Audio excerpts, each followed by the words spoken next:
So from a couple of years on, things are real horrible here in New York, all over. You're dealing with a lot of people that are maniacs today. We're dealing with an individual who's very basic, who only knows two things: rip off or be ripped off. Many of those who make good by being bad are nowhere to be seen these days. I'd be afraid. Of course I'd be afraid. He's a sick guy. He'd kill anytime. You ever wish? There isn't anything on earth that I will hide from or back up from. People seem not to understand the close relationship between organized crime and street crime. And certainly in dealing with street crime in his area or any other kind of crime, the uniform patrol. Presenzano, shot 4 times, his throat cut. Presenzano was allegedly connected.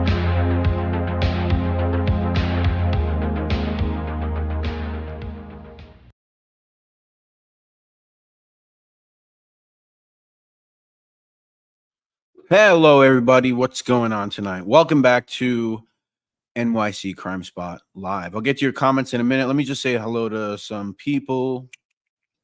Anthony Tavernace, what's going on, buddy? Thank you for being here. What it do, Lou? Ian Petty, thanks for joining, buddy. I know you're a friend of Ross's, and you've also lived with Ross and Dom. Hello, Brett. My name is Ian, and I'm a good friend of both Ross and Dominic, who lived with them in Sunset Park. So hopefully you'll keep commenting, and then Ross will probably have some stories to tell about you guys.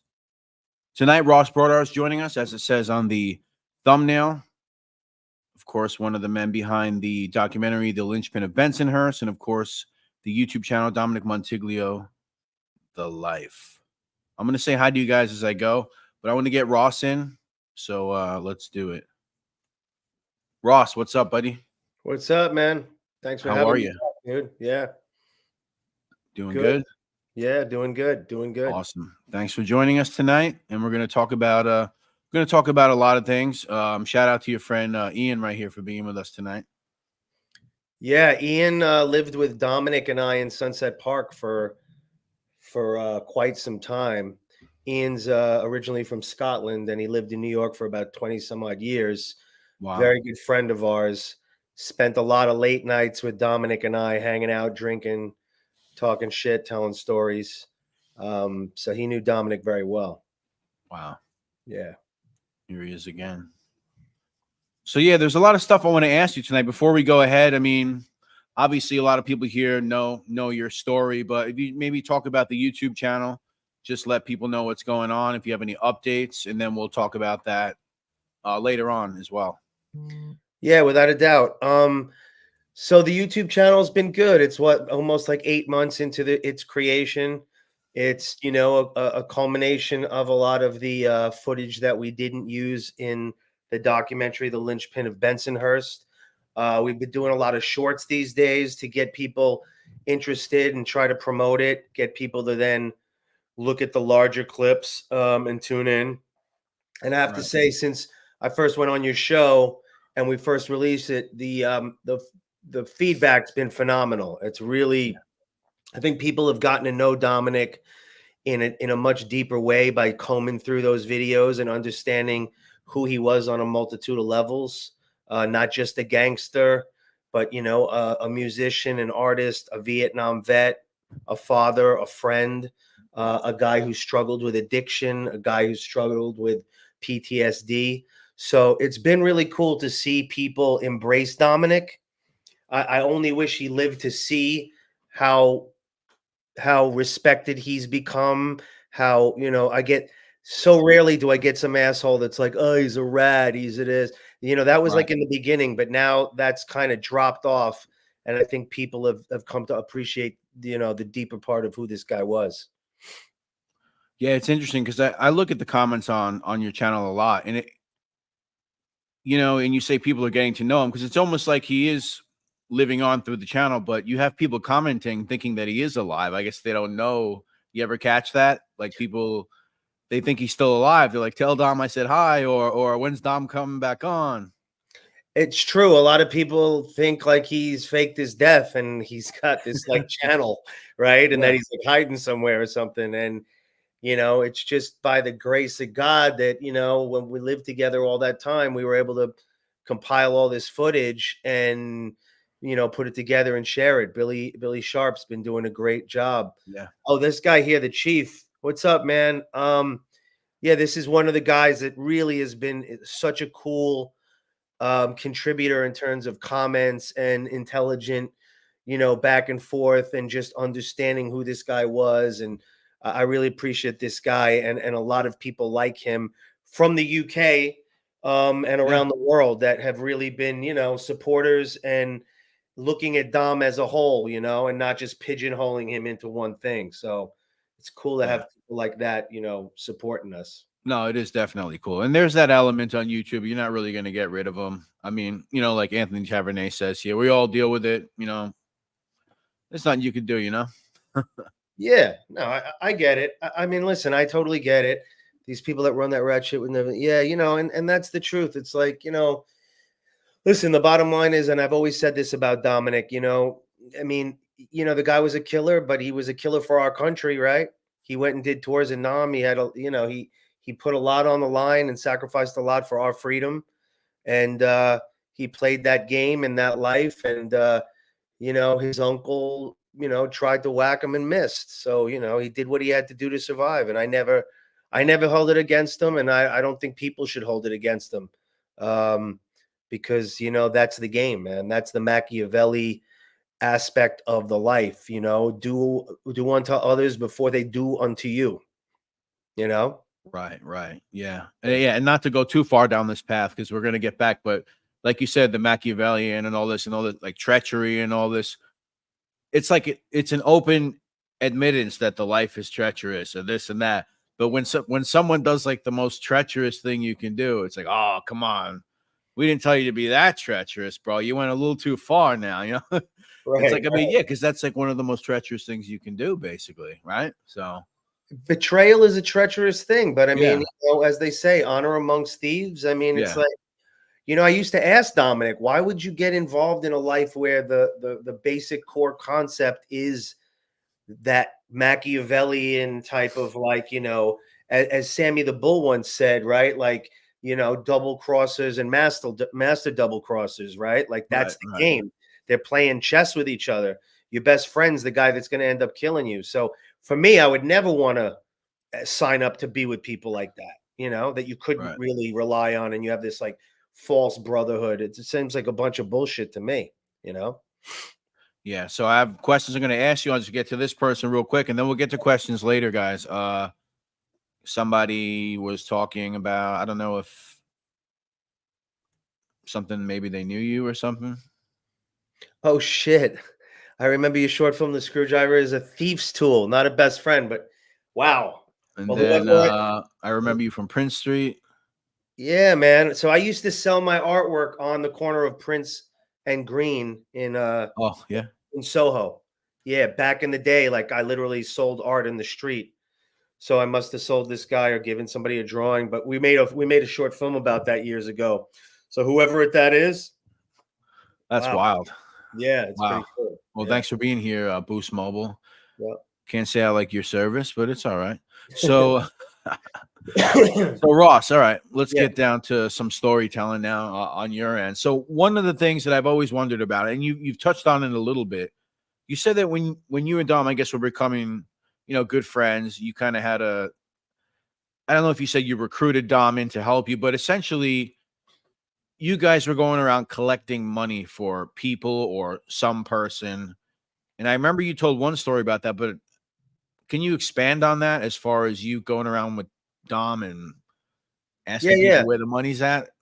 Yeah. So, you know, so here's Dominick living with me, right? And, you know, he's living rent free. That was our deal. You can come and live in my house rent free.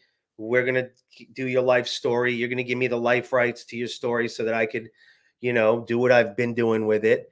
And in return, you could live rent free. But at the same time, I had to make a living and put food on the table and pay bills, etc.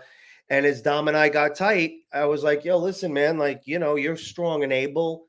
You could do some of the shit that I'm doing. Why don't you come with me on some of what it is that I do? Now, back in the day, what I did was a combination of things. One of the things I did, I had a lot of hustles, but one of them was I collected money for a fish market. And a Sicilian family in Hell's Kitchen had a fish market, and I was friends with the son. When I was doing some acting and stuff, I met the son, and he told me, you know, my dad is such a nice guy. He's too nice, and all these people owe him money, and you know nobody's paying him, and blah blah blah. So I met him, and I was like, listen, man, I can collect the money for you. And he was like, great, I'll give you 50% of what you collect. So what would happen is restaurants that were having bad months or whatever, they would get behind and owe literally up $10,000-$15,000 to the fish guy. And I would show up and I would, you know, make a fucking scene during the middle of service and demand money. And it was bad for the people that own the place and business. And I had a whole thing that I would do. So when I brought Dom in to do it with me, he was like, listen, I'm not going to play the heavy. I want to play the chill guy. You be the psychopath. So Dom would come with me and he'd be dressed all nice. And I'd be the one that would be like the ruffian who would fucking throw a fit. And then Dom would like calm everything down and, you know, don't worry, you can make a payment and so on and so forth. And to me, I mean, I was always like laughing inside because I'm thinking if they only knew who this guy was, collecting the money from them. And he was great. I mean, he helped me. We made friends with a lot of restaurant owners. They paid their debts. We would go to the fish market. The guy was like old school Sicilian dude. We would go down to his basement and eat pasta and fish, and he had his own homemade wine. And so Dominick was like my running partner for a couple years in that. And I had an after hours spot that I was running, and Dom would also be the doorman for me over there. Unfortunately, that didn't work out great because Dom would get too fucked up, and like halfway through the night, he'd be lit, and he wouldn't be able. Where was that at? He wouldn't be able to do his job. That was over on Ann Street, down in the financial district, in the Brooklyn Bridge. So we would have after hours parties where we would have like a specific clientele. Everybody'd lock in, and we'd stay there for the weekend. I mean, I can't. I don't want to get too graphic. But imagine what it was like back in the day. That's what it was like. And Dom was part of it. Dom suddenly was in the mix. But like I said, he was kind of useless after midnight because he'd just be lit and getting fucked up. But it was fun. We had a lot of fun with it. Yeah. So when you're going around with someone like that, you're collecting money with Dom. Is there like a part of him that's like, okay, Ross, I got to tell you how this works, and he's kind of like trying to like school you on the thing, or like, what were those conversations about? Was there anything like that? Truthfully, he was always shocked at my hustle because when Dom collected money back in the day, it was all, you know, criminal shit. Right. So what I was trying to do is live within the boundaries of the law, because technically I would have like an invoice and I would be within the legal right to demand the money. Now, I wasn't really supposed to take it as far as I did, but I pushed the limit of like making people uncomfortable, making customers uncomfortable, making the owner or the bartender uncomfortable at a restaurant. They'd go, we don't want these people showing up here, you know? Yeah. And so Dom would play the game with me, but he would just tell me stories of how he would do shit. But he's like, yeah, we would have actually just grabbed somebody and choked them, or we would have grabbed somebody in the back and, bludgeoned them. We didn't do this shit this dance you're doing. But he respected it, but it was like it was a different game to him. You know what I mean? Yeah, I get it. Yeah. I'll tell you another story about Dom. So I had a girlfriend at the time that's now my wife. She got a gig out in Las Vegas at a tech conference. She needed a driver and she needed a cook. So she hired me to cook for 20 people in a mansion. And I says, hire Dominick, he'll be the driver. So Dom was the driver, I was the cook, and we spent a week out in Vegas. Lots of different things, blah, blah, blah. Long story short, we get to the last day. We get up in the morning, and Dom goes to me, I'm too fucked up to drive. I'm like, what's going on? He's like, I'm having anxiety, blah, blah. I took too many Xanax. I'm like, what are you talking about, dude? We got to drive all these people to the airport. So Dom can't drive. He's incapacitated to like a catatonic drooling state. I got him in the front seat with me. The night before, I got drunk and ate a sandwich out of a vending machine in Vegas, which is the worst thing you could do. So I got the shits. So I got the shits driving these people to the fucking airport with Dominick in the front drooling on me. I'm pulling over every fucking 40 feet to find a restaurant to take a crap in. You know, Dom's slumped over. The people in the back are going, "What the fuck's up with our driver?" You know, God. the whole thing was a complete disaster. My girl got it got all exposed. My girl got never hired again. It was pretty funny. It was pretty funny having Dominick Montiglio as the driver for a bunch of nerds out in Vegas. Yeah. It was a trip, man. Yeah. I want to ask you too, because you said before picking the money up, right? Oh, if these guys only knew like this guy's life story. Was there ever a point where you would be out with people that didn't know Dom, and by the end of the night they got fed like his life story, maybe from Dom, and they were like, "What the hell is this? Can't be real?" Or would he be the type to actually talk about himself to strangers? Yeah. Like, oh yeah, I'm in this book. You ever heard of this book with this fucking guy that would cut people up? That was me. Yeah. When we would do the after hours parties, people would come up to me and be like, "Is this guy for real? He just told me he was a fucking in the mob. He was a hitman. He had a fucking bounty on his head." Like, he would get fucked up, and I'd have conversations with him like, "Dude, you got to stop talking. Why are you telling people who you are?" But when he got drunk, he really couldn't control himself well. So that happened a lot, man. A lot. Like, it was a problem for Dominick. I think it was a problem for him wherever he went. Even when he was in witness protection, Yeah. the reason he moved so much is because that exact thing would happen to him all the time. Dom's a very friendly guy. That's just was his nature. So he would go to bars and he'd hang out. And once he got to know people, like, he would hang out at the VFW in different locations because he's a vet. Right. Next thing you know, he would tell people who he is. Then all of a sudden it's getting around who's there and who he is. And, you know, the word's spreading and shit would happen and he'd have to leave. So, yeah, it was real problematic, dude, especially when he lived with me in Brooklyn. And I eventually had a situation where he had to stay with me all the time because I really couldn't let him out of my sight because I just didn't know what the fuck he would do. The one time I did early on, I think Ian was living with me at the time too. Dom went out in the neighborhood to go get something to drink or whatever. He came back all busted up. His fucking teeth were all fucked up. He was bleeding and he was lit and staggering. And some guys tried to take him off and he fought some dudes in the street. I was like, "Yeah, Rossi, they tried to take my wallet, these motherfuckers." Fuck. And I'm like, "Dude, I can't let you walk around the neighborhood. Like, you got to just stay with me, man." So, yeah, Dom had loose lips. So he was back in Brooklyn. Did he ever, like, you say he would do like wild things? Did he ever wander off and be like, "Yeah, Ross, I took a walk through Bensonhurst today," or something stupid like that? Nah. Well, first of all, Dom always had a gun. Oh, really? You know? Oh, yeah. Yeah. This was what, early 2000s, right? Yeah. He came up to my house when he moved in with me. He told me, "I got a 9mm. It's with me." That's the way it is. I was like, "All right, I get it," you know. So he always had a gun.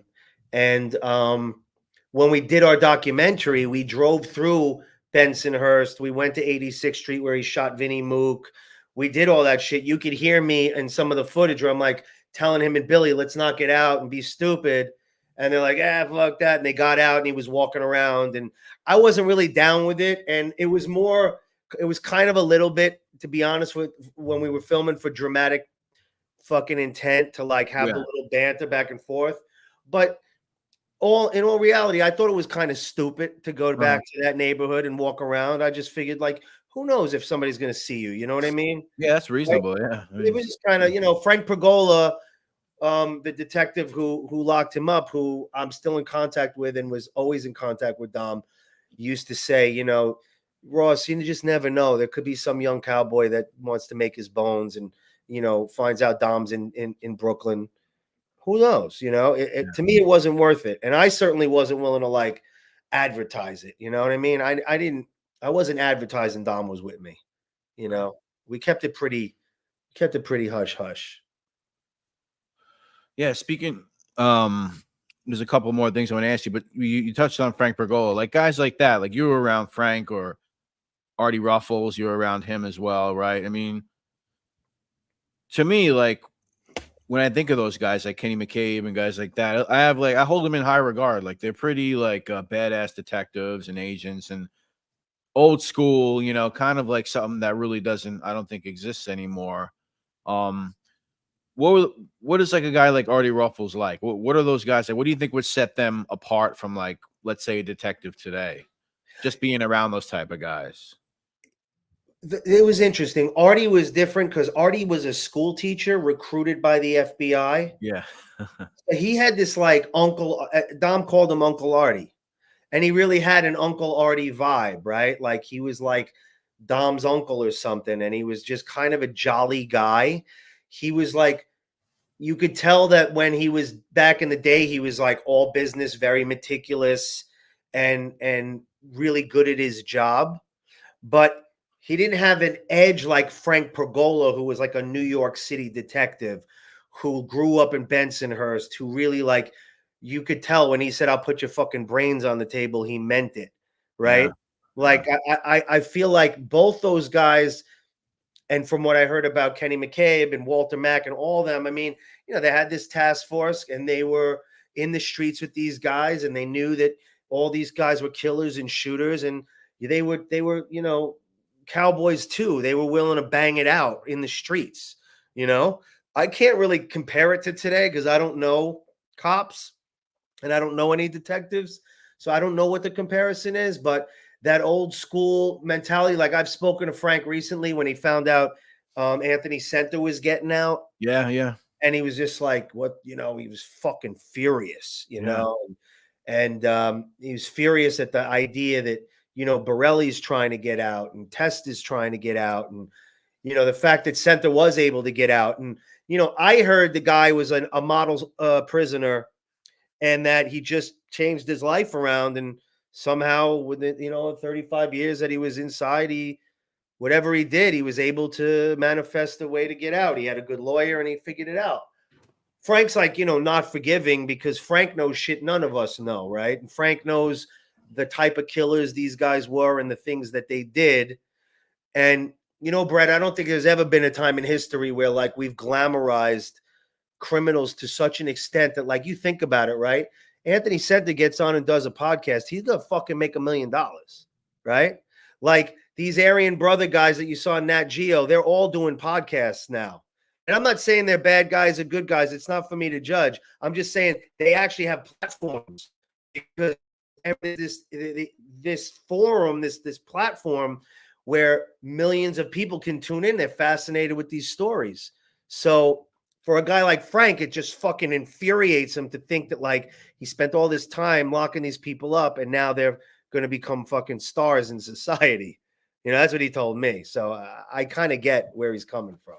Yeah, I can get it, especially being in his position, spending a large portion of his life chasing these guys. But I guess what are you going to do? I mean, crime, the crime genre, the crime documentary, the stories, people want to hear it. As far as Anthony, I don't know. I don't know if he's going to do something like, I mean, the only way it would be like what you said, though, like a huge paycheck. I mean, that would be the only reason why it would be worth it for somebody like that, you know?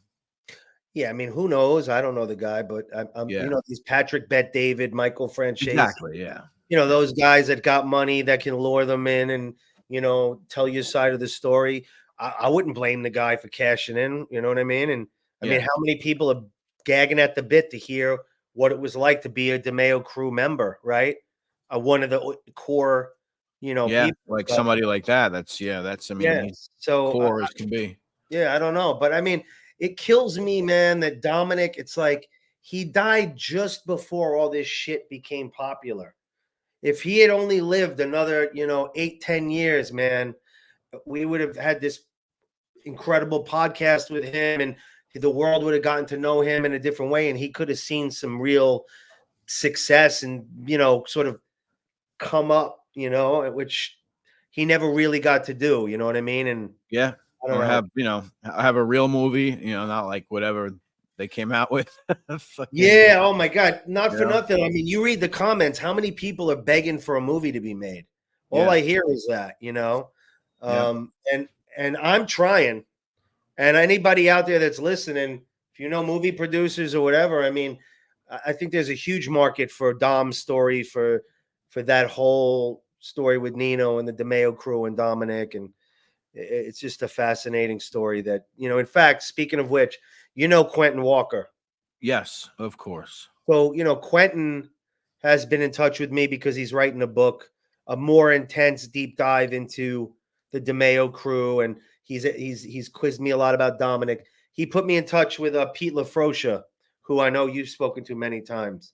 Yes. And I actually had an interesting talk with Pete, and I'm saying this for the viewers because Pete had an interesting take on Dominic, and Pete said, from his perspective and the guys on the crew, they thought that Nino was grooming Dominic for a bigger position.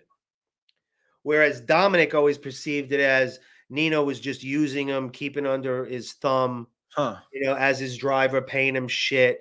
Nino didn't want him to be made. But those guys looked at Dominic like, your uncle's saving you for something big. And they were like, Nino didn't want us around him. He didn't want him to, he just wanted him to come in, collect money, and get out of there. So his point of view was like Dom was jealous of Anthony and Joey and Henry and all these guys that were rocking, Mercedes and nice clothes and beautiful women and blah, blah, blah, where Dominic was like struggling as Nino's driver, married, kids. And that's kind of what he thought was the catalyst for Dominic to break out and sort of do the crazy shit that Dom did. Right. I don't know. What do you think about that? And just for clarity, in case anyone didn't hear this, Ross recently had a conversation with Pete LaFrocia. What do I think? So that's something that Pete has said to me too. Basically, he said it kind of being snarky, like jealousy, like something like that. But he basically said what you said.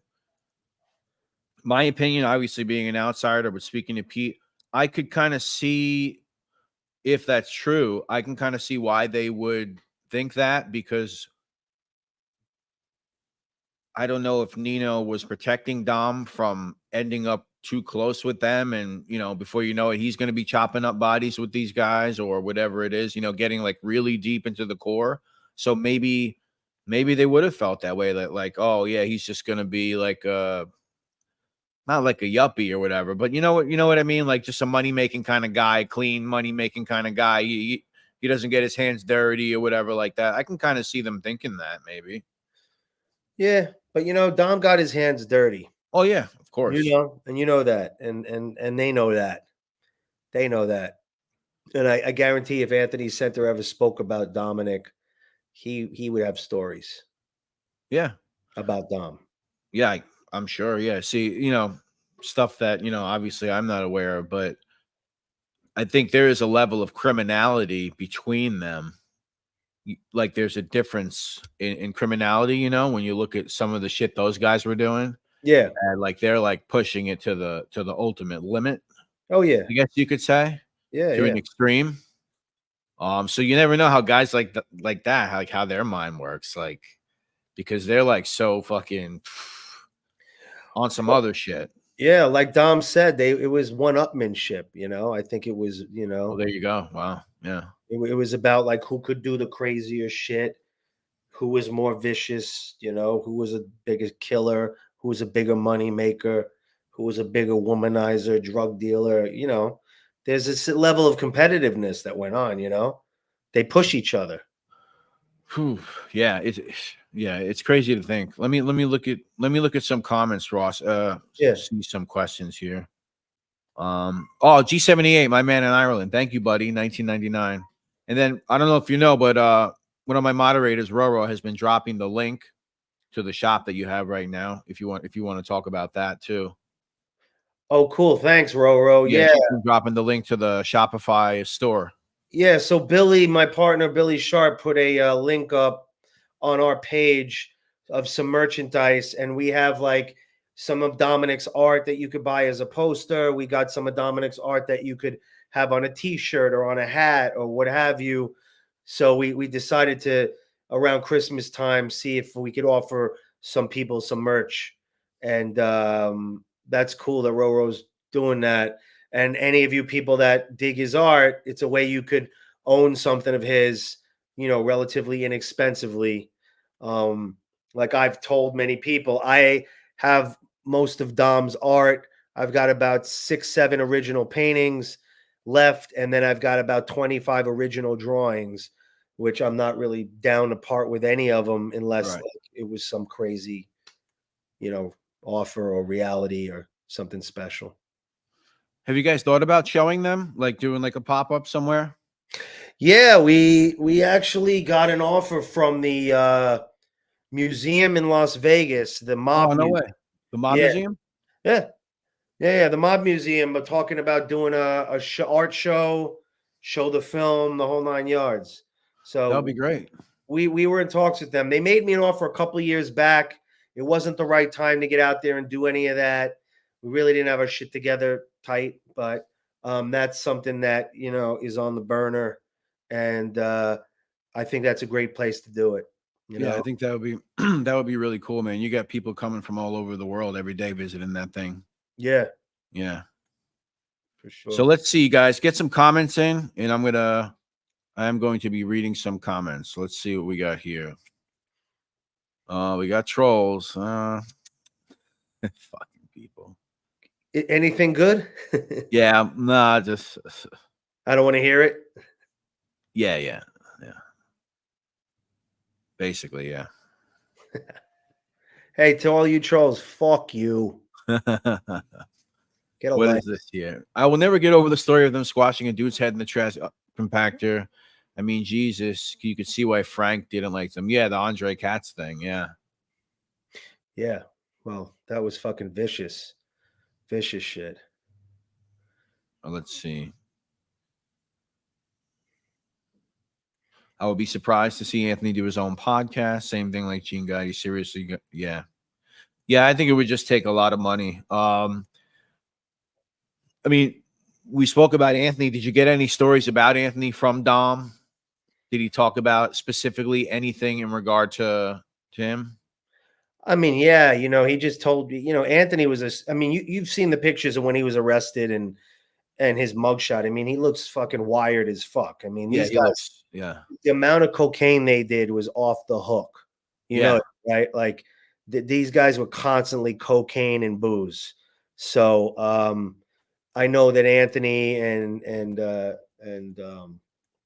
Joey and them, Henry, Dominic, my Richie Emilo, Dominick's friend in my documentary, talks about a story. They went to a club and one of the DeMeo crew pulled out a Ziploc bag, like a big bag with like that much blow on the bottom. And they were doing it with like a Bowie knife. And he's like, I dropped more coke on my shoe than I usually do in a year, just because like it was that excessive. So I know that he was definitely like major, these guys were like jacked out of their fucking birds. And Tony Ducks, that is true. Yeah, during the trial, they got busted with cocaine in the bathroom, Sniff and Blow. Oh, is that right? Yeah. Yeah, I didn't know that. But that's what Dom said. He was like, they were constantly doing blow. They were constantly fucked up.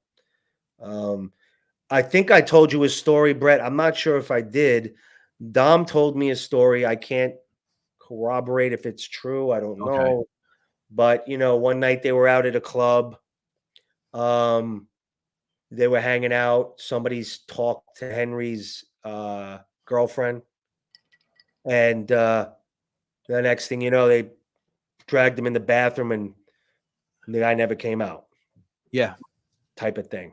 Like they were those type of guys. Like if you fuck with them when you were out or you did something wrong, you were going to get fucked up and maybe dead. So they were hair triggered type people. They weren't just like the mob guys you see on TV, like that are like being calculated about they did shit. They were also the type of people like at the wrong moment, if you got in their way, you were in big fucking trouble. Which is why Tom used to say, I was scared to go around them and I always carried a gun because I never knew if I was going to come out there myself. Yeah. Yeah. Yeah. See, you were saying before about the what was I going to say? With the dude, I totally forgot. Yeah, with the thing in the club with Henry. That's what I was going to talk about. So with Henry Barelli, because they were close because they were doing things on the side, right? Yeah, they had the hole in the wall gang Right. together. So they were doing things on the side. It's a two-part question. Number one, even though Henry didn't cut up bodies, do you think maybe he's the worst? And two, did he ever speak about Henry's uncle and his pedigree, his uncle being a heroin trafficker, in and out of prison, being involved with the mafia and all that other stuff? Do you? Yeah, because what Dom and Henry had in common was they both came from families of gangsters. Right. Dom came from a lineage of gangsters. That was his whole family. When he was growing up, he wasn't allowed to go to school for a while because the uncles got murdered. There was changes in power when Nino came into power.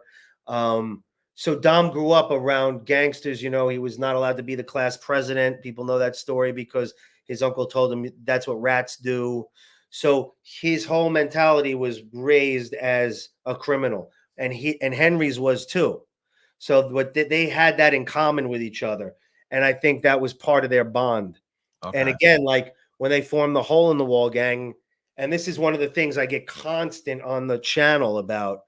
Oh, the Hole in the Wall gang was the Chicago outfit, and Yeah. Generic name for gangsters. Right? That was right. just a cool name that these guys used too. That's all it was. That's it. And the hole in the wall was over in Fort Lee, New Jersey. Was in a big apartment complex, and that's where they hung out. But yeah, Henry was he just said Henry enjoyed Dom's cut on it was Henry enjoyed it. I told you the story about him playing classical music after a hit. Yeah.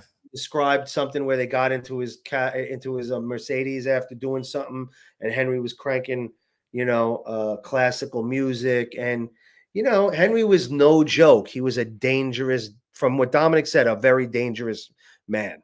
I can't speak onto did he chop up bodies, or I don't remember Dom saying any one of them chopped up more bodies than another guy. I mean, we all know what Chris was doing. Chris's role in killing people was definitely a guy who shot you and stabbed you and did all this type of shit. So he was definitely seemed like, from what Dominick said, the most bloodthirsty character of all of them. But keep in mind, Roy bought them all butcher knife sets for Christmas and taught them all how to do this. So according to Dom, they all participated in dismemberment. So I can't say what Henry did or didn't do more or less, but I do know that was Dom's guy. Like one of Dom's regrets was what happened to Henry. One of what he felt real remorse about was that Henry got, life and that was his friend. He considered him a real friend. Yeah. So. Yeah. I did a thing on Henry recently, how he's, because he's in prison for auto crimes. Yeah, basically, it's a kind of a weird thing. 150 years for auto crimes. Yeah, I mean, I get it. The systems. Listen, they were killers. How these guys get convictions, we all know that the fucking system's fucked up. Yeah, and they do shit that's how they get criminals can be criminal too sometimes. So I don't blame the guy for doing whatever he can to try to get out. Yeah, But on the flip side, what I've heard from Frank is like Henry was a stone cold psychopath, as all of them were in Frank's mind. So to Frank, it's just like beyond his imagination that they could ever get out. Yeah. Who was Henry's family? Yeah, so Henry's uncle, Tony Ducks, was a guy by the name of Peter Corso, who was a robber, a thief, a heroin trafficker, and he's in a book called Prince of the City about kind of like before the Knapp Commission, like the detectives going on the cover with the heroin. He's actually a character in that book. They talk about busting him. And not the best guy in the world. And I think he went away for cocaine, and then he got a murder charge in the 80s also. So, Peter Corso. Look him up. Interesting guy. Or I think I did something on my channel about him. So, Ross, the question that people keep asking, it never ends. It never stops. The barbecue footage. Yeah, there you go. Yeah. So here's the answer to that question. To be 100% honest, right? Like Billy and I are doing the best we can with the channel, with our film. Right. You know, everybody that's got something to say about, I've heard these trolls be like, Ross, it's so fucked up, you capitalizing on Dom's life and, this and that and all this bullshit. Like, this is what Dom was my friend and what he wanted, right? Right. He gave me his life story. He gave me permission to do what I'm doing. And on his deathbed was like, get my story out there, do whatever you got to do. Right. This was his gift to me in the end, to be like, here, take it and run. So, and what I did it for him in return was keep him sober, keep him alive, give him Right. a rent-free place to make his art, and give him a cathartic way to tell his story in a way that you've seen it, right? Very honest, very emotional, and in a way that has never been done before. People always say Lynchpin's the best mob doc they've ever seen, and I think they Yeah. say it because it's got a level of honesty that you don't see, right? A level of realness from the guy, Dominick. As it pertains to the DeMeo picnic and that stuff that we have, we're just trying to wait for the right time. We for whatever reason, Billy and I, we have our lives and stuff like that.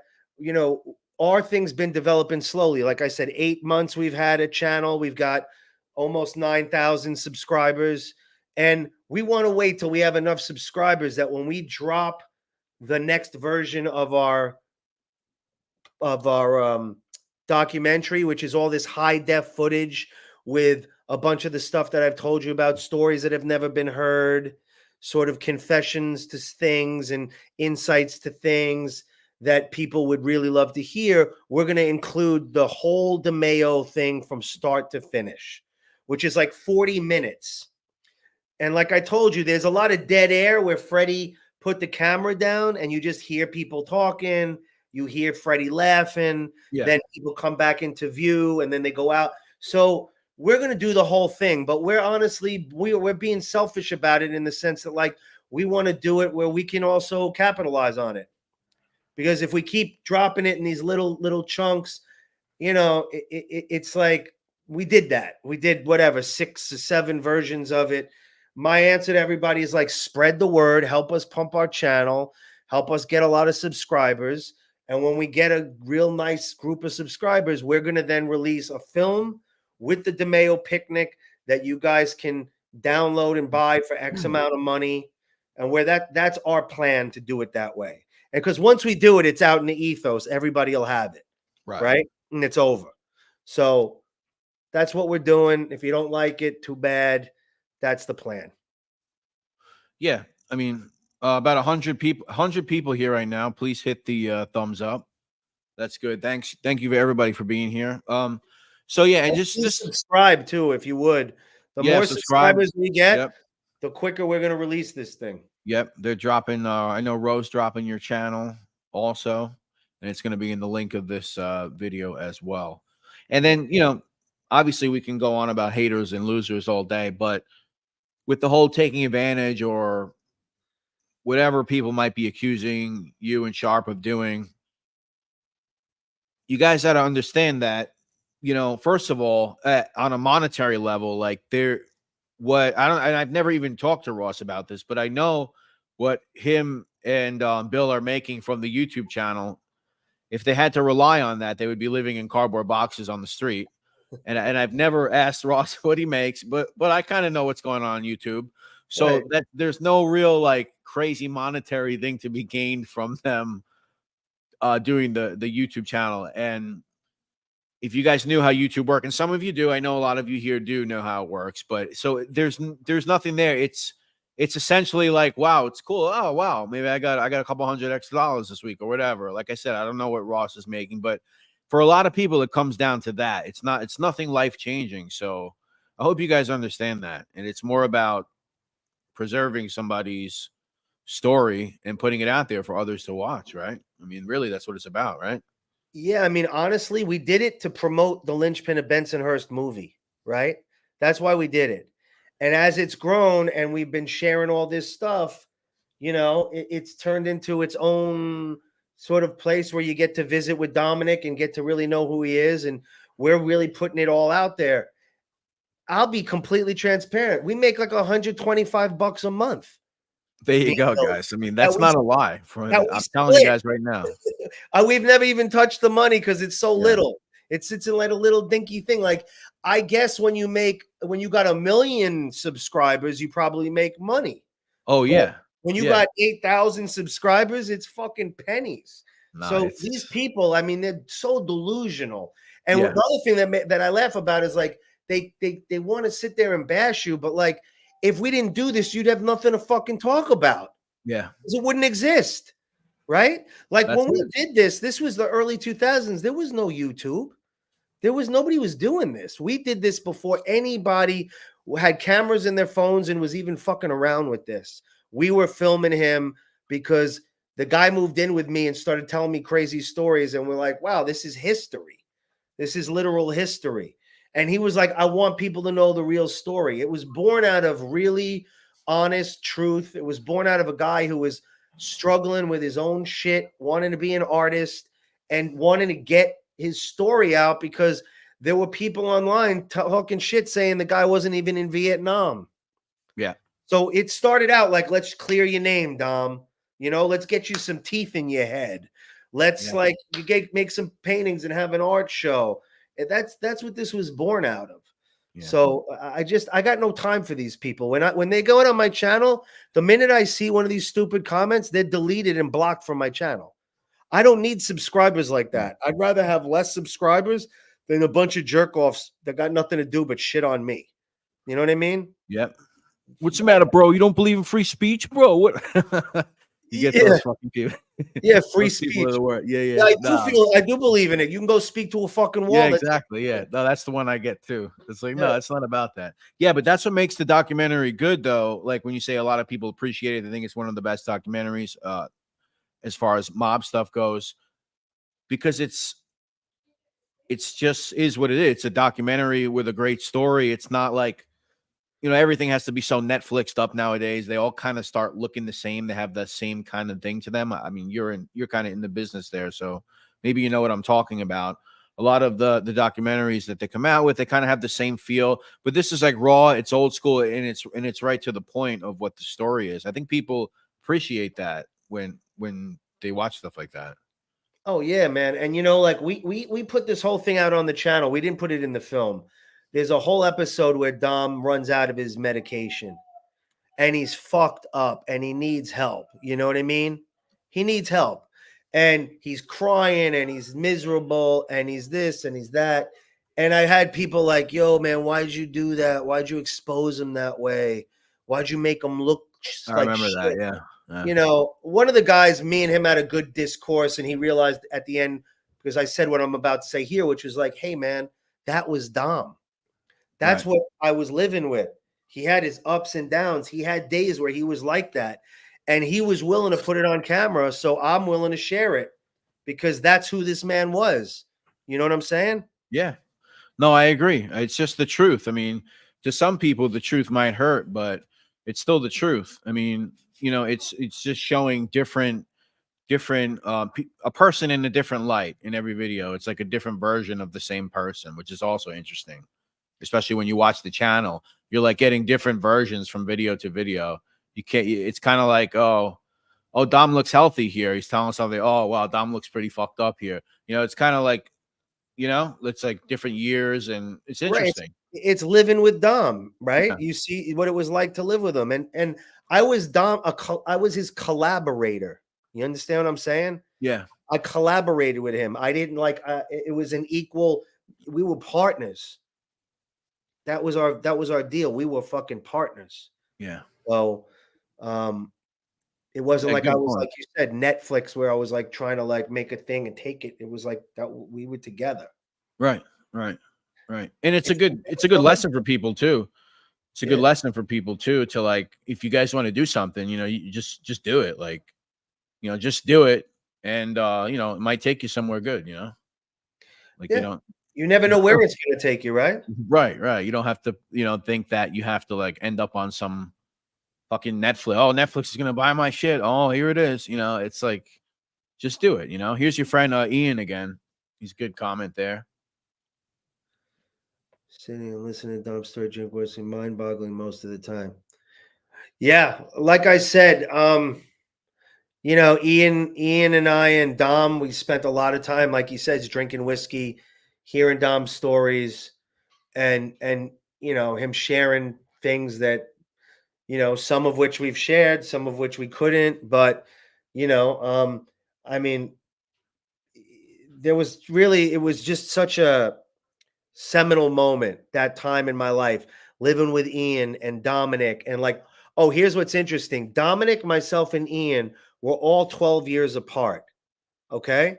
So all of us were born year of the pig, 12 years apart.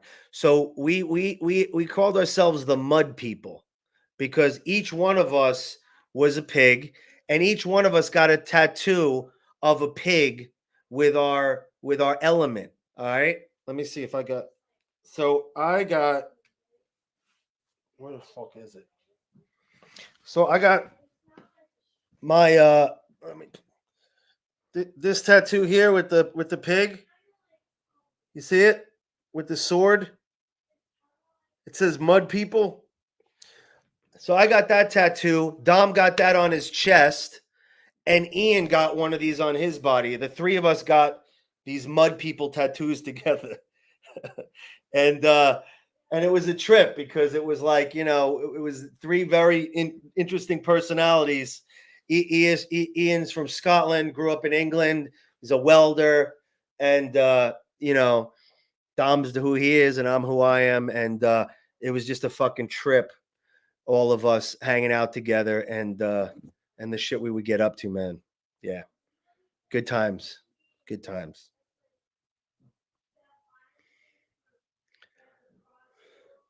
Why did Dom leave Brooklyn, Ross, and how did he ultimately end up in the middle of nowhere?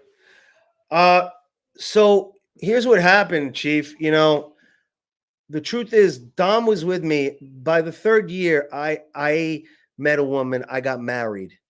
All right. And I had Ian in the house. I had Dom in the house. Now I had my wife in the house. And it was too much. And Dom, after like the third year, I was really pushing him to hook up with his family again. His family missed him. He missed his family. And I was like, man, like, you got to hook up with these people. You got to get back with your family. And as he was pushing and trying to get himself to do that, he first aimed to go be with them. And he went out to stay with them for a while. And then when that didn't work out, and he kind of like wasn't really able to patch things up in the way he wanted with his family, he ended up moving out to New Mexico, where he had been years before in the witness protection program. He had an ex-girlfriend from high school who lived out there, and Dom got set up in Albuquerque, and he actually had a little gallery. And Dom was selling art and shit, and he had a gallery. And so that's how he met. That's how he kind of made his life out in Albuquerque. But, he lived with me for about 3 years almost in Brooklyn. But the time is up, man. Like, actually, if you look at our channel, there's a discussion where he talks about, like, it's time for me to move on. I got to get out of here. Like, it's time for me to, because he couldn't really make a life in New York. He wanted to sell art, but like, he couldn't really be out there. He didn't have any other skill set. So he went out west. And it goes back to what you said before about, I wish he was still around, just another 10 years at least, because what's going on now with YouTube with all the interest in how, there was always one or two people talking about it, but now it's like you got all these people talking about organized crime. You got all these people paying money to come on their shows and this and that. So it is a shame that he did miss this. And because he could have probably had a life anywhere, not to get morbid, but, with everything that's going on with this now, he probably could have had his own podcast. He could have had whatever it is, the sky's the limit, basically. Oh, 100%. And to be honest with you, Brett, we had talked about it. We had talked about Dom even coming out to be with me for a little bit toward the end of his life. We were thinking of trying to do some little podcasting. It was right at the end, and then he got really sick. and then there was nothing we could do. But yeah, I mean, and that was kind of the whole plan, to be honest with you, from the get-go, was to try to this was supposed to help him fund the end of his life, right? Like, the plan was, if we make this doc and get it out in time, maybe we'll sell it and make some money. Maybe somebody will make a movie. Maybe Dom will get some redemption, and maybe he'll be able to like live those last years out really well. Yeah. Here's a picture. I don't know if you guys could see this. Yeah. See it? Good. Yeah, that's good right there. Yeah. That's Dominick, me, and Ian sitting on nice. the couch with my dog Texas on one of our nights where we were hanging out. Very cool. That's Ian that's in the chat right now, right? That's Ian that's Petty. in the chat right now. Yeah. Here's another one. Let me see if I could put it up. That's Ian and Dom and myself in the studio having some drinks. Yeah. See it? Yep. And let me show you one more because it's kind of funny. Of course, this is fucking Dom when he would get pretty fucking lit. That's a he had like 2 teeth. He looks like a pirate. Yeah. That's wild. So, yeah, man. I'm guessing he would have done good with the podcast. I assume Dom and Mikey Scars knew each other. I wouldn't know, but I'm sure they probably crossed paths. Yeah, so I don't know anybody else out there except Sammy the Bull that knew Dom. I'm in talks with Sammy, and we're hoping to do something together soon. I've talked to Sammy a few times. We've done some Zooms together. He's got a lot of cool stories about Dominick, and about Nino, and about Roy DeMeo, and he knows a lot, man, about what was going on in Bensonhurst when Dom got back from the war. A lot of cool shit. And I suspect there are some other guys out there that do. But again, like guys like Michael Francesi or Chaz Palminteri's podcast or any of these guys, I can't reach these people. You send them a DM, it gets lost with a million other. So, but I would be interested to hear people's perspective that did know about him or were. Sammy's stories are really fascinating to hear, because other than Sammy, I've not met anybody that could tell me what Dominick was like other than the cops. And the cops actually have, a skewed perspective because they were cops. Yeah. Right. It'd be great to hear from a gangster. Yeah. No, I agree. Even though I like Sammy's storytelling, I think a lot of his stories are fascinating. I don't know if listen, I wasn't there. Who the hell am I? It's Sammy the Bull. I don't know if I believe all his Roy stories, but that's just me. I don't know, but I think that he definitely, obviously, they're around each other. I don't know if, like, I asked Pete about it too. Like this stuff with like My Coffee Boy has 6 murders, or him and Dracula killing black people for fun just because they're bored because some guy's in a bar drunk or something. I don't know if I believe all that. That's kind of all the fucking crazy shit they did. I still can't bring myself to believe that for some reason. Well, I can tell you, Brett, I heard a lot of stories from Dom that were shocking. Yeah. And I'm not sure. Like I said, sometimes he was wrecked. He was fucked up on booze or pills or whatever. So I don't know, but Dom never had a real reason to lie to me. And I suspect it's kind of like, I don't know what people say about Sammy or not, but I've talked to him a few times. Like, he would not have the reason to bullshit me. What's he going to get out of it? You know what I mean? Like, he's not going to impress me. He's who he is. So he said some interesting things that seem very truthful. Yeah. Okay. But I hope we get a chance to dig it up and really get to it. Yeah, I would definitely like to see him. And the only reason why I say that, Ross, is because listen, Roy DeMeo Sammy does a Roy DeMeo video, it gets 1 million views, right? Yeah. So when I'm like, all right, so he has so many stories. How come we've heard this, like 3 same ones 29 different times? Even when he goes on other podcasts, he's telling the same fucking story 29 times. Right. So I would like to hear if he does have more stories, and hopefully if he does, you could pull it out of him and get him to kind of just expand on that. You know what I'm saying? Instead of relying on, unless he's hiding them or holding them for whatever reason. Or Brett, maybe he doesn't have that many, a diversity of really good ones. But I think from what I could understand is that through his dealings, like with Nino, for example, he would hear things about Nino. He'd be around Nino, so, Dom would be here or Dom would be there. So some of it's hearsay that maybe he got secondhand, what I mean? But it's still a perspective. You understand? Yeah, of course. No, I respect his perspective of like, who this guy was in relationship to the life. Like he said to me, you got to realize Dom was not made. Yeah. So as a non-made guy, there's only so much he could have been involved in.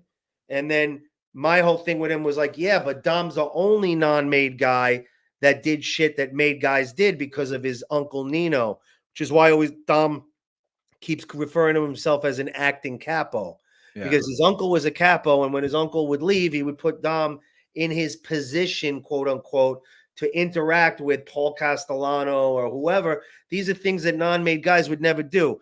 A guy that's not made is not going to the Roy DeMeo and collecting money and bringing it to Paul Castellano. Yeah. Like Dom was. Right? So that's what's interesting, really fascinating about Dom, is because he just was this type of guy that ended up in these situations that were just very unique to a person in that life that wasn't made. Yeah. So. No, you're right. Yeah, I agree. Yeah, and I'm like coming bashing Sammy because I don't care. I think he's a good storyteller. Obviously, he was a really serious character. I mean, he's a great storyteller, man. Yeah, and he was you can't take away. I mean, whether he ratted, I know this and that. Whether he's always truthful, whatever. Yeah, he was the real deal, and he was a serious guy at one point. And of course, he was around Roy. Of course, 100%. Yeah, I would just love to hear more. I guess that's just me. But I mean, anybody. I'll definitely try to dig it out of him when I get to talk to him. Yeah. So are you gonna be speaking to him? Is that can you say that, or? I can say that I'm in talks with him. I've talked to him a number of times on Zooms, and we're working out the details. And I'm hoping that something's going to happen sooner than later. And when it does, I'll definitely let you know, and you could let your people know, and people can tune in and check it out. Yeah. Yep. So Anthony Tavernese, I don't think he's attacking. He's a good guy. He just said, I disagree with a lot. He said Roy was acting captain when Nino was away. So what was the difference between that? Because there's some truth to that, I guess. Because people say the DeMeo crew. Right? So he was saying that Roy was an acting captain when Nino was away? Like taking Nino's place as far as like in control of the crew. Oh, well, again, what Dominick told me was when Nino would go to Florida for 4 months out of the year, sometimes he would have Dom in his place do the things that Nino would need done. And those things included collecting money on Fridays at the Gemini and going out to Staten Island to Castellano's house and dropping it off. So that is like one example of like capos type shit that Dominick did that he should have never been in that position because he wasn't made.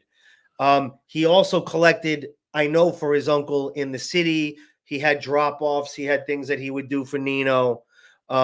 So, that's how Dom described it. I can't say, I agree. I think that makes sense. But that's how Dom put it. I think that makes sense that Nino would. I don't think that's far-fetched at all. I mean, that Nino would send him to do the money. Why would you send Roy? I mean, not to say that Roy wouldn't do that, but I think it would be better to send Dom anyway to pick up money and bring it out to Staten Island to see Paul or whatever it was. I mean, keep him busy doing that. You got to remember they lived together. They lived in the same house. And they lived in the same house and their family. Yeah, and their family. He trusted him implicitly, Right. But I can see what Anthony's saying where people can misconstrue maybe what Dom's saying or what you're saying. Because after all, listen, Nino Gadji was in control of Roy DeMeo, but we keep saying DeMeo crew. Sometimes we even forget that Nino was kind of like the guy that was in control of that crew, because that's how, Roy's reputation and all the shit, we don't say the Nino Gadji crew. I mean, a Nino Gadget crew certainly exists, and those guys are in it, but nobody really says that, you know? Great point. You're 100% right. It was really Nino's crew. Right. Roy worked for Nino, you know, and when Roy had to go, it was Nino who took him out, you know, Yeah. Nino who set that up. So that's an excellent point. And look, a lot of people try to put Dom down and say, how could you know, he had no position. He was just a junkie. He was this, he was a drug addict and all that bullshit. And that goes back to, you know, people talk shit, but no matter what, they were all fucking using drugs. They were all getting high all the time. That was part of what they did. It was the 70s, 80s, you know, like Studio 54. I mean, that's what they were doing. Yeah. Oh, for sure. Mikey Scars said he knew Dominick and Nino very well. Yeah. I mean, it'd be great to hear from this guy, Mikey Scars, and have a chat with him and hear what he knew or what his perception of Dominick was. It really would. Was Roy not in charge of the Westies for the Gambinos? So here's the thing about that. Dominick knew Mickey Featherstone because of Vietnam. And Dominick was the liaison between the Westies and the Gambinos. That's how that came together. It's not that Roy was in charge of the Westies for the Gambinos, really. Dominick put them all together, and then they developed relationships and started working together. But it was Nino, to your point, Brett, more than Roy. But I mean, I guess Roy was a figurehead too. But you know, Dominick, now is that through Danny Grillo? Does Dom? Because I don't quite know or remember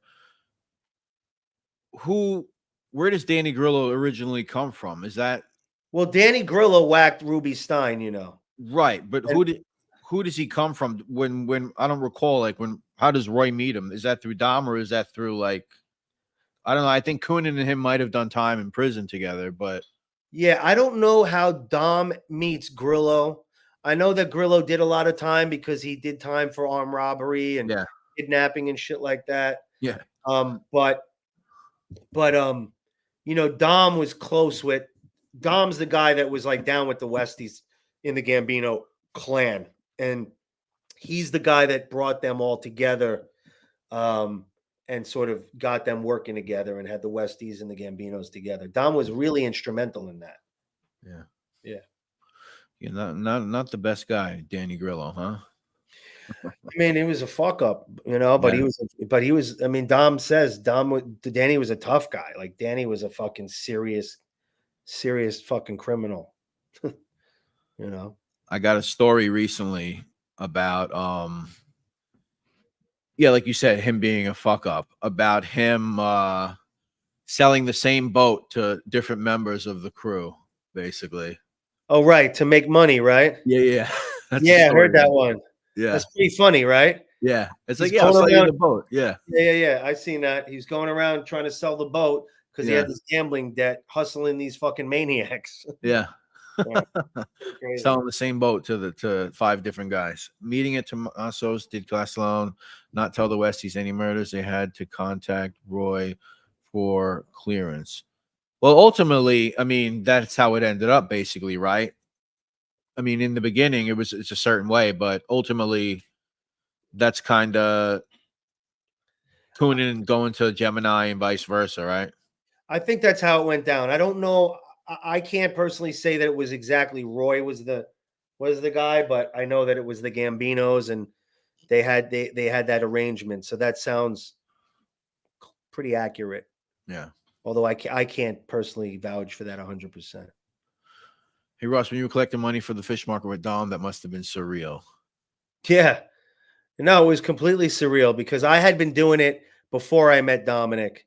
And I used to bring this guy who did like 15 years in prison, this big Irish kid with fucking muscles on muscles and scarred up maniac who would go with a fucking like a guinea tea with fucking, you know, like he was just so intimidating. And I would play the calm guy, like, don't let me let this guy wreck your fucking place right here because he's got to eat. And if we don't leave with money, he's taking your fucking pots and pans. You know, I had a whole shtick. But when I got Dominick, kind of flipped it around and it was just a trip to be with Dom. And Dom was a cool motherfucker and he had his own way of handling things and sitting people down. And he played up the chill Italian, like let me get an espresso. Let's talk about this thing. Calm down. You know, we got this. And like, you know, you play it like that. I was this unhinged guy. And, you know, I did some acting. So it was like it was like a real life acting job for me.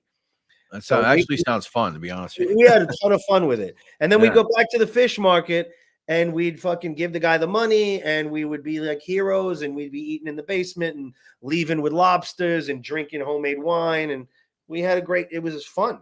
We had a blast. It sounds fun. Yeah, it actually does. Vito Arena. Oh, yeah. I mean, Dom interacted with Vito, and you know, Dom used to just be like, Vito was this big fag who had this crazy little Asian boyfriend. What was his name? Lee. Joey Lee. Yeah. Joey Lee. He said they were the oddest fucking couple, but he was like, Vito was a killer. He was like, Vito was a killer. Because I was like, back in the days, like, how did a gay guy, like a big old gay guy, hang out with you? He was like, this was a scary motherfucker. Like, you've seen pictures of Vito? Of course, yeah.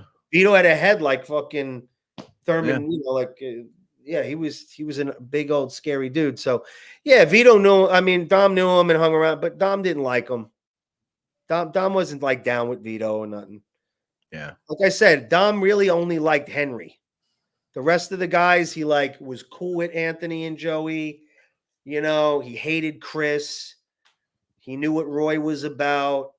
You know, there was Carlo Profeta. There was some other guys around that he dealt with because he had to because of his uncle. But like who he was tight with was only Henry. You got to wonder who did like Vito. Like, I mean, Roy maybe. Yeah, probably Roy because he got work done for Roy. And I guess Richie Denomi, Freddie's brother, maybe. Maybe. Yeah. Yeah. Yeah. Kind of odd. Very odd.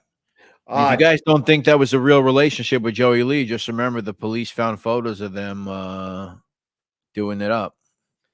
Not just that. Apparently, there was something that I heard where when he got locked up, they were able to get Vito made a deal where Joey Lee and him could share a cell together. Yeah, very true. Yeah. Yeah. So, you know, imagine just the bizarre. Yeah. These two fucking wackos show up to kill you. Yep. Right. And he was the stuff that he was pulling. I mean, it was hilarious, bro. He really had the government by the balls. Yeah, they were doing everything for that guy. He was actually the biggest fucking whacked out rat of the whole bunch. You know, Vito spilled the beans like nobody. Yeah, I would agree. Yeah. Well, Freddie did a good job too, but I would agree. Yeah, I mean, attention whore to the millionth degree. We talk about people not living long enough to see a certain level of fame. I mean, that guy was 1 year away from the fame, but he couldn't stop robbing fucking convenience stores in Texas. Right. Imagine if he lived 1 year, that fucking dude would have been on Geraldo Rivera, dude. I say it all the time. He would have been everywhere. It would have been hilarious. You're right. 600 bitch. Get shot dead. Hey, I'm curious, Brett, and you don't have to get into something that's going to like really drive me nuts, but I'm just curious because you were saying, oh, these trolls, like what's people's gripe that they usually, when I'm on with you, that, you know, I know you tried to shield me from the bullshit, but like, what's the ultimate gripe that people have? I just saw one before. I don't know. It was kind of what you said before. I think it was the one with, somehow like you were taking advantage and now you're trying to make money or whatever. That was one comment from somebody that I saw way up there before. Right. So that's one. And I guess, I don't know, you know, other than that, it really comes down to, Ross, there's an element of, in this genre, this is why I mostly don't like this type of genre on YouTube anymore, because it attracts a certain element of people who, like Anthony Tavernese was saying earlier, you know, they can't, you know, go on a channel where like a cooperator or somebody who cooperated with the feds, went Team USA, whatever you want to call it. They can't stand that person's presence is on YouTube. I see. And you know, they pretend that like they're tough guys or they were a part of a life or they have like some code as if they even understand what it's like to be cooperator or even a non-cooperator, you know, or even a part of that life. It's a very bizarre thing. Okay. Yeah, I was just curious. Because like I said, I haven't heard anything negative in really a long time. Yeah. It's been amazing how people have kind of fell in love with Dominick. Yeah. I mean, I really mean that. Like, you go to my channel and look at the comments, it's incredible. People just really like, wow, they fucking love this guy. They really do. Yeah, I think people got over it mostly, but as far as what I would see or what I saw in the chat, that's kind of like what I would see. Yeah. Basically. Oh, Quentin's here. What's up, Quentin? Darkness Underneath. He wants to show the audience something cool. All right, how are you going to do that? Quentin. What's up, man? Love you too, buddy. What do you want to show the audience, Quentin?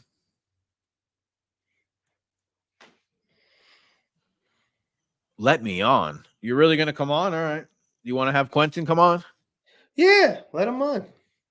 All right. Quentin Walker of the Darkness Underneath podcast. So what I'm going to do, Quentin, is I'm going to drop the link in the chat, and you have to a glimpse of court files never seen before. All right. If you're comfortable with showing that, I mean, that's up to you. As long as that's not going to mess you up. So Quentin wants to share something interesting with us. Quentin, I'm going to drop the link. All right. I always make fun of Quentin. You know how many Quentins he gets online? Everybody keeps calling him Quentin. I want to say I've been dealing with Quentin for a while, man, and it sounds like he's got a really interesting book brewing. He's done a hell of a lot of research into everybody in the DeMeo crew. So he's got all these court filings and stories that, you know, were told way back when. And I think that everybody that's interested in this genre is going to be pretty fucking shocked when his book comes out. I agree. Quentin, I dropped that link. You got to go into that. No, I agree with that too, because I've been hearing a lot of stuff. Some stuff he won't tell me about. Show on YouTube showing only the sky. There would be trolls saying that you aren't showing the ground. Damned if you do, damn it you don't. Yeah. For real. It's so true, man. Story of Dom throwing the wrench at his boss. What made you like him? Yeah, that was funny. That was funny, man. I'm hoping everybody that's listening to this did see the linchpin of Bensonhurst, but if you haven't, you can see it on Amazon. You can see it on Tubi for free. It's got a lot of great stories on it. 108 people here right now. That's awesome. That's the most we've had. Oh, yeah? Yeah. Oh, cool. Well, as far as you being on, probably maybe the most for a live stream. Yeah. Oh, good, man. What's that blonde Irish guy that does shows? He was a car thief in the 70s. Blonde Irish guy. Oh, yeah. That fucking... I can't really talk about him, Anthony Tavernes, because we used to have a bit of a relationship, and it went really bad. Me and Quentin had a relationship with him. He's talking about that guy, Kevin. Yeah.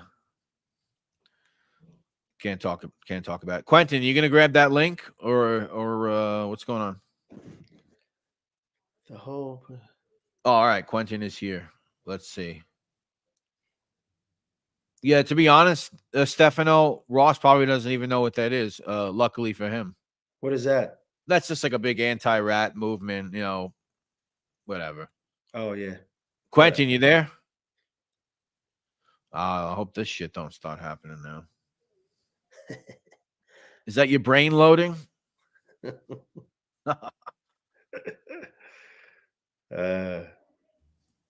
Oh, man.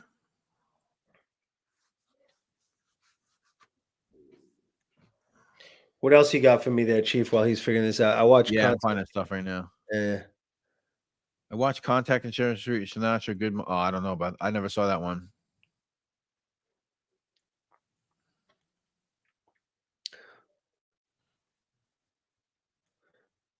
Yeah. That footage got a lot of people feeling a lot of different ways when he got drunk and started crying and stuff like that. It was heavy, man. That was a heavy moment. And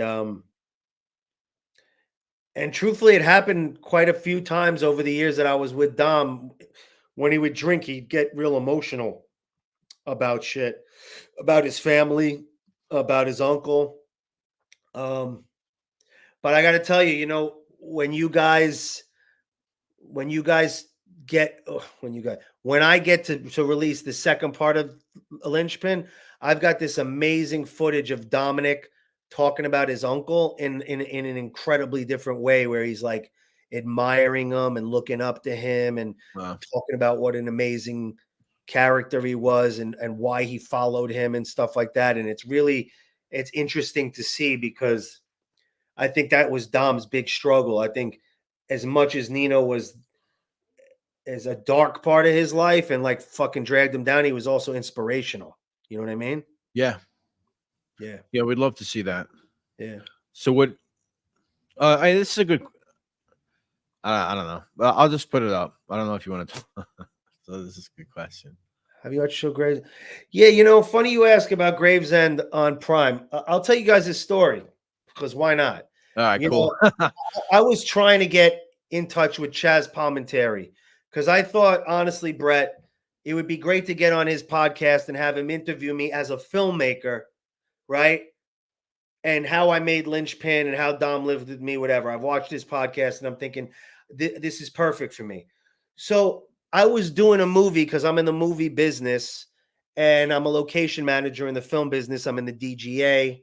And I was in Little Odessa shooting at a guy's house who had ties with some Russian gangster characters. I got to know one of them. And through our conversation, he was able to put me in touch with William DeMeo, the creator of Gravesend. And I got to talk to William and was like, yo, man, like, this is what I did, blah, blah, blah, blah, blah. And, you know, William didn't want to do nothing for me. He was like, well, your story's like my story. It's the same genre. It's the same time. You're not really offering Chaz anything.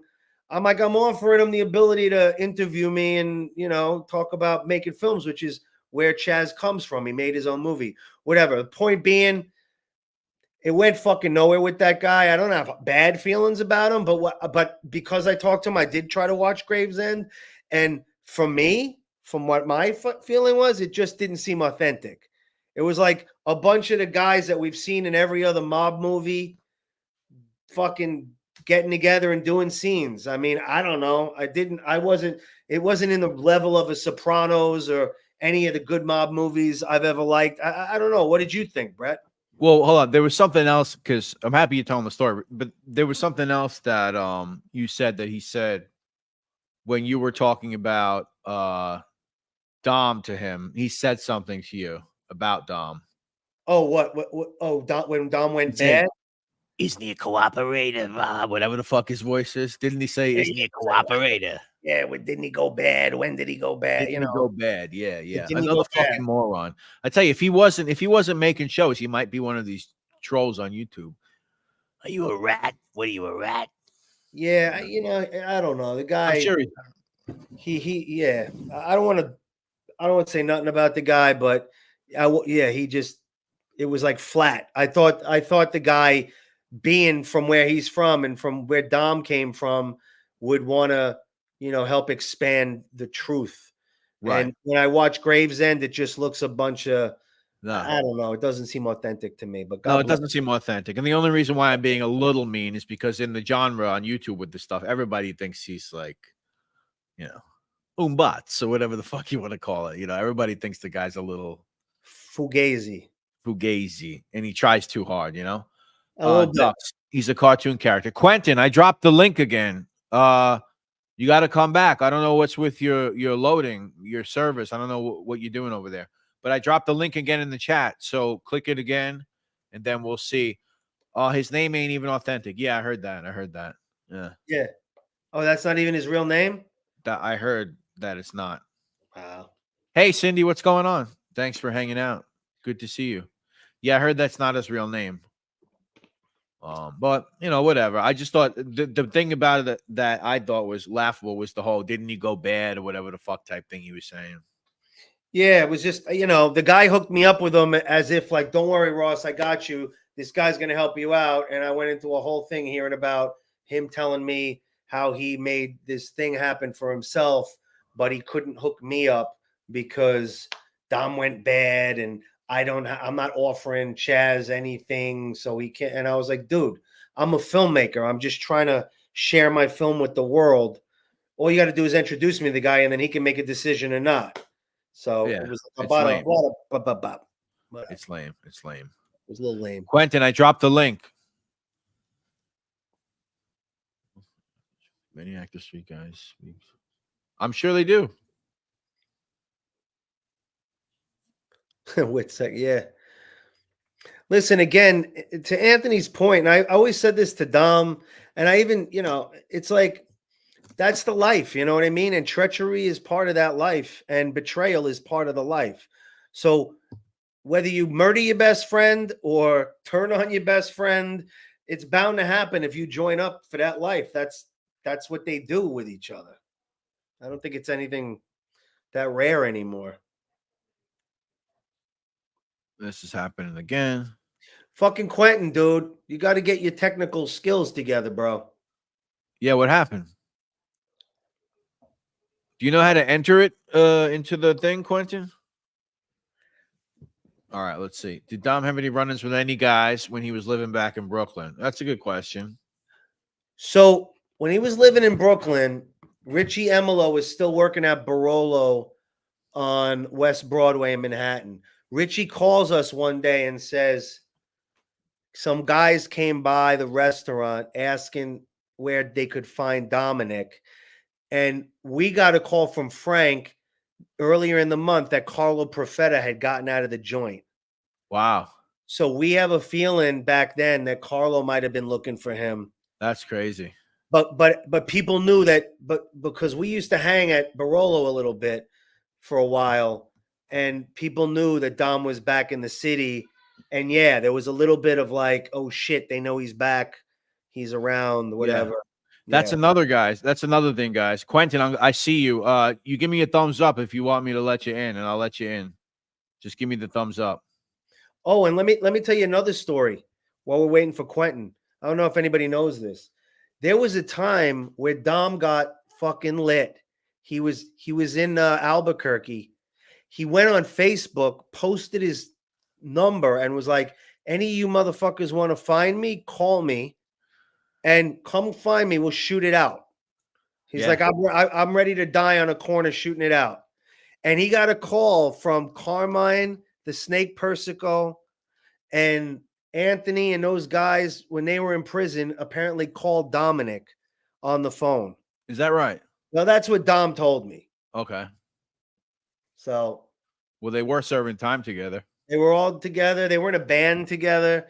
Yeah. And apparently they called him and, we're fucking with him on the phone a little bit, talking shit to him or something like that.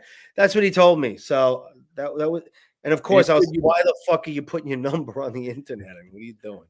And it's good you brought up Carlo Profeta because the guy, I'm going to bring Quentin Walker in 1 minute. I'm going to bring him in 2 seconds. You guys got to understand, like, I know some of you ask about, and I know some of this Ross does. Quentin knows more than anyone that I know.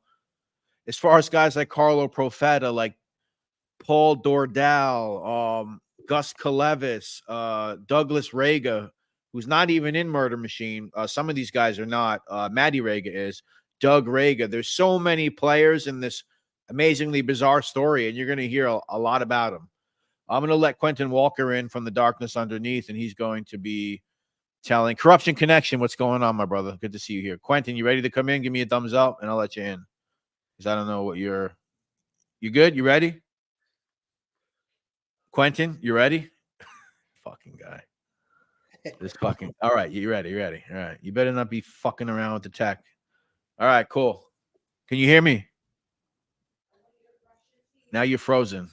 Can you hear me? There he is. What's with your connection?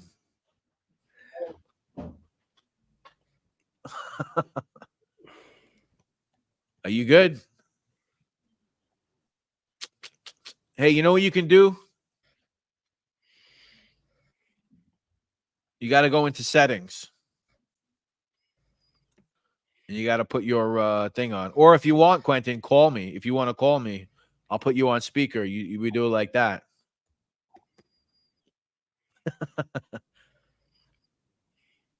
I'm going to remove you for now. All right, guys. You know what? Let me call him.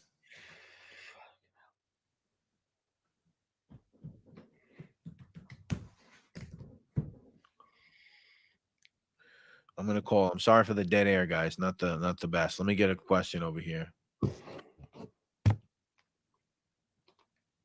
I don't know. What's up, David? How are you? I never heard of that. I don't know anything about that, to be honest with you. More spies than members, huh? Oh, you're talking about like informants in that sense? Okay. I remember Dom saying how hard it was to testify in court. Did he have to testify against Nino in court, or did Nino die before the trial? That's a good question. You know who would know the answer to that even better than me? Quentin Walker. Because he's studying this shit like a fucking crazy person. I'm calling him. We'll see if I'll get him on the thing. I don't know. Quentin and Pete. You and Pete got a lot in common, Quentin. You both can. All right, let's see now. Let's see if this works. You still frozen. Forget about it, dude. You got to call him. Yeah. That son of a bitch. All right, let's see. But I think the answer to that question is yes, because I remember Dominic told me he whispered to Nino in the court. No, it's definitely yes. He told Nino Lassie came home when he got off the stand after testifying. Yeah. Because Nino made some joke about him being like Lassie. And he was like, yeah, Lassie came home. About the Donovan crew, was anyone he respected or stepped lightly around from that Ozone Park crew? Yeah, he was a Brooklyn guy, but did he ever talk about any Queens guys? Any Queens, Ozone Park, Howard Beach, Gotti crew? Nah, I mean, he said he respected John. He said he didn't really like him, but he respected what he did. Dom liked Sammy because he grew up near Sammy in Bensonhurst. And he also said, what's his name? Della Croce was like a man's man, like a mafia's guy. Nino really respected him, and that, everybody respected Neil, apparently. So I do remember Dom talking about that. Okay. Yeah. Okay. Did he go to the Raven Night a lot? Was Dom in Little Italy a lot with Nino, or was that I don't something think a lot? No, I don't think he went there a lot. Mostly he went to the social club he went to was over in Bensonhurst. Yeah. Yeah. He'd been out there, but not a lot of times. Veterans and friends over there. Yeah, Quentin, I would let you back in, but you keep freezing. Your connection is really bad. I don't think it's gonna work. You keep freezing.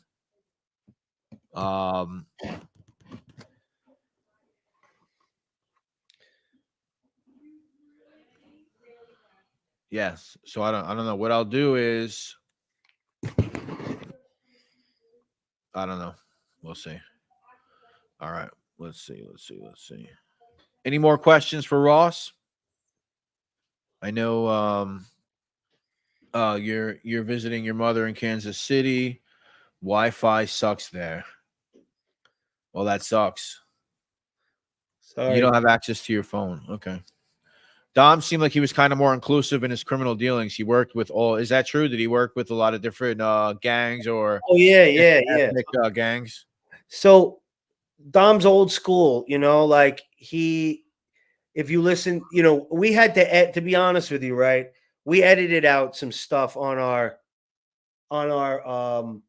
channel and in our movie because he would go spick, nigga, Polak, Jew, but he didn't hate nobody. Like, he wasn't racist in any way. He's just old school. That's how we talked in New York, right? Back in the day. Nobody gave a fuck. We called each other these names and it wasn't a thing. But because of the climate now, we edit out a lot of stuff. His best friends from Vietnam, or most of them, except Mike Cavanaugh, a couple guys, they were all black. All right. So he loved the brothers. When he went out to LA, he did a lot of business with the brothers. He was tight with Crips. He had two guys that he worked with that were his right-hand men. They were black. He worked with a bunch of Colombian guys. He worked with dudes in Bell Boulevard, Spanish guys. He had some Jewish friends. So Dom, he worked with everybody. He never said nothing bad, racist about any race. He wasn't like one of these behind the back. Oh, I hate these. No, he wasn't like that at all. He loved everybody. But he would call you a fucking spick, or he'd call you a dumb fucking, you know, greedy Jew. Or he would just say stupid shit, but nothing. He didn't mean nothing by it, you know? So, yeah. Yeah, we were. Actually, he hadn't moved into my house then, but he was living in Sunset Park. And when 9/11 happened, we were together a lot. And Dom made me watch a lot of the remember when they had those videos of the guys beheading people and drowning people in cages and all that shit? Brett? Sorry, I muted myself. But yeah, of course, I remember a lot of those. Yeah. Dom was obsessed yeah. with that shit. And he'd be like, look at these motherfuckers. You Yeah. gotta know the enemy. And he was strategizing about what we're gonna do and how we need to do it. And that he was fucking riled. I mean, we were all riled up. I was on the Brooklyn Bridge on 9/11. I actually was on the bridge that when the planes hit. I watched people jumping out of the building. I was covered in fucking dust when they went down, the whole 9 yards. I lost my friend Pete Frank, was on the 82nd floor of the first building. So I was at his funeral 5 days later. But yes, Dom and I were not living together then, but he moved in shortly after 9/11. Wow. Yeah. That's crazy that he was making you watch those, because those videos were, you know, now you really got to go out of your way to find shit like that a little bit. But those videos were like going crazy back then.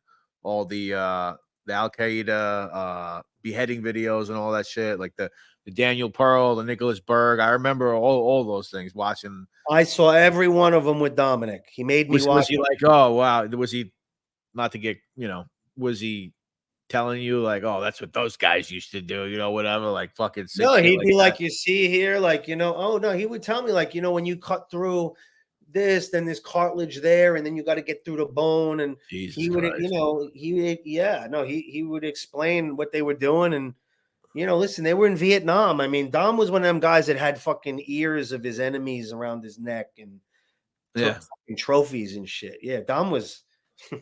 If you look at my film, he's got pictures of him holding up dead, you know, Vietnamese, like as if he just hunted a deer. Right. I was actually just gonna say, yeah, that photo of him holding the guy, just like Full Metal Jacket when he takes the picture with the dead Vietnamese guy. It's the same thing. Yeah. And he told me they would take cutting ears off, they were cutting scalps off, they were taking trophies, like they were deep in that shit. Yeah, that's a good question actually too, because Dom was in Nam. Was there like a Nam movie that he thought was credible, that he thought was a good movie? Which was the one he thought Platoon was really good. Platoon, yeah. And there was this other one, Bravo, something. Okay. It was like Charlie Bravo. I forget. He had a movie that he made me watch that was really real, he said. I forget what it's called. Oh, Charlie Opic. Oh, what the fuck was the name? It was like Charlie Opic 65. People that know about Vietnam will know about it. It was like documentary style, like really fucking amazing footage. Yeah, Dom had like a group of movies he would have. You know what Dom made me watch about 10 times? The Band by Martin Scorsese. You know the band, the group. Oh, the band. Yeah. We'd watch the movie and he'd drink and sing every song to you and tell you the stories about it. Yeah. No, he had the Godfather series. We'd watch The Godfather. Yeah. So what was up with Susie Cream Cheese? What's up with her? Susie was like, you know, that was his girl, man. She was in the witness protection program with him. They met out at a gym out in New Mexico. She was with a guy, left the guy to be with Dom. And they were like fucking partners in crime for a while, you know? And that was his girl. Yeah. And she was really cool lady. She's actually a dealer. Yeah, The Last Waltz. Yeah. She was a dealer, a car dealer out in Vegas. But Billy went out. But Billy went out and interviewed her. I spoke to her a bunch of times. She loved Dominic to death. That was like his ride or die chick, Susie. And he named her after the Frank Zappa song, you know? Yeah. Susie Cream Cheese, yeah. Was Dom's favorite rapper or metal band? he wasn't into rap or metal, but he was definitely into the Last Waltz and like, Robbie Robertson and them. Robbie And Robertson. yeah, he loved all that stuff and Doobie Brothers and he was down with that type of rock, like that Southern rock stuff and yeah. But also doo-wop, he was that's it. 84 Charlie Mopic. Yeah. That's the movie. That's really. I've never heard of that one. Yeah, man. Neither had I until Dom lived with me, and that's the movie he had, and we would watch. 84 Charlie Mopic. Let me check it out, man. Heavy duty movie. Thank you, Corruption Connection. That is the movie. Yep. Let me see. Let's see. Oh, okay. Let me see something. I'm like Charlie Optic 64, 84 Charlie Mopic. Yep. Let's see. All right. Pulling it up. Let's see.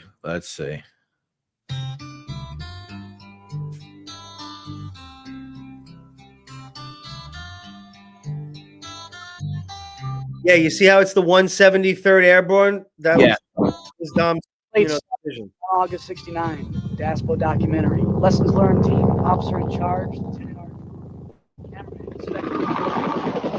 That is especially for, check this out now. It's for the men in HHC, which is headquarters company, 2nd Battalion, 22nd Infantry.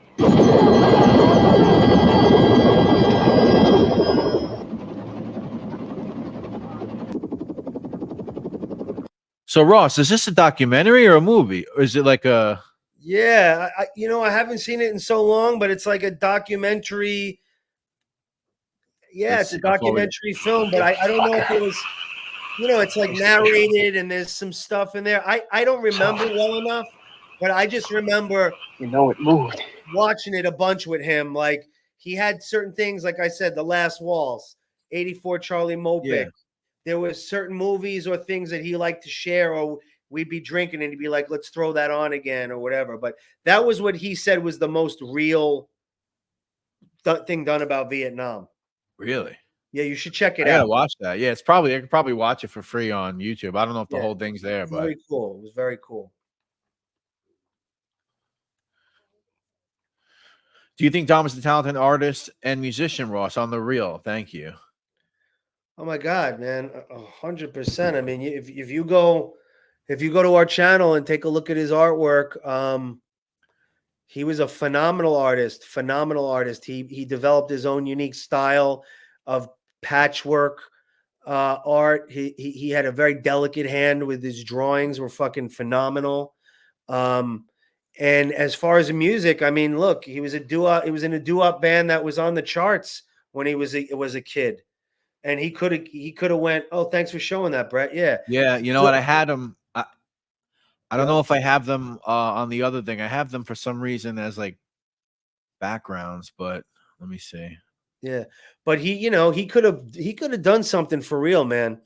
Yeah, that was like his passion. And he would sing all the time. He would write music at the house. He'd paint 16 hours a day sometimes. He sold a shitload of art. I mean, I still got some great pieces of his, but phenomenal artist, phenomenal. And you know what? If he didn't get dragged into that life, we would have known about him as something else. Regardless, right? Yeah. Guarantee, man. Guarantee. Yeah. Now, yeah. So actually, let me ask you about, you guys can kind of see behind, you see like the patchwork and all that stuff back there. As far as him being, in the doo-wop group and wanting to do music, was it really Nino squashing that for him? Like not wanting to help him at all? Or was it that in a combination of maybe the music that he was in was kind of dying a little bit or something? Or what do you think it really was? At that time, doo-wop was hot, man. He tells the story in Lynchpin. They had a guy, Larry Martiri, on Decca Records. He knew Nino could make the introduction. He knew that Nino could have helped him. They wanted to make the move from Roulette to Decca. And when Nino squashed it and was like, nah, I'm not helping you, and they're all womanizers and, drug addicts and blah, blah, blah. Dom was like, he goes, I got so depressed. I just said, fuck this. And when he quit his job, he was like, I want to go see what it's like to go to war. And he just shifted directions. Like he just was so discouraged that he just said, fuck it. And, you know, listen, Dom wanted to go to war, right? Dom was one of those guys that used to say, how many chances you got to actually go to war and be a warrior? And because that was an option at the time and it wasn't working out for the music and he didn't think he was going to get support, he just said, fuck it. Yeah, that's a great quote too. I like that in the documentary. How many chances you get to go to war? Yeah. Someone liked your comment. Hey, what's up? Thank you so much for the $10 donation. Interesting name. I like that. Thank you so much. Good to see you here. Someone liked your comment. Thank you.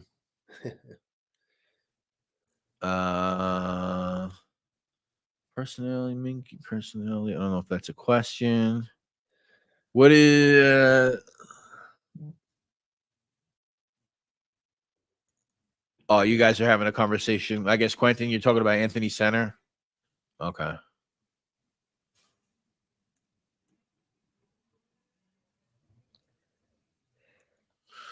Bigfoot Turkey. Nino seems like a very, very selfish and dark character.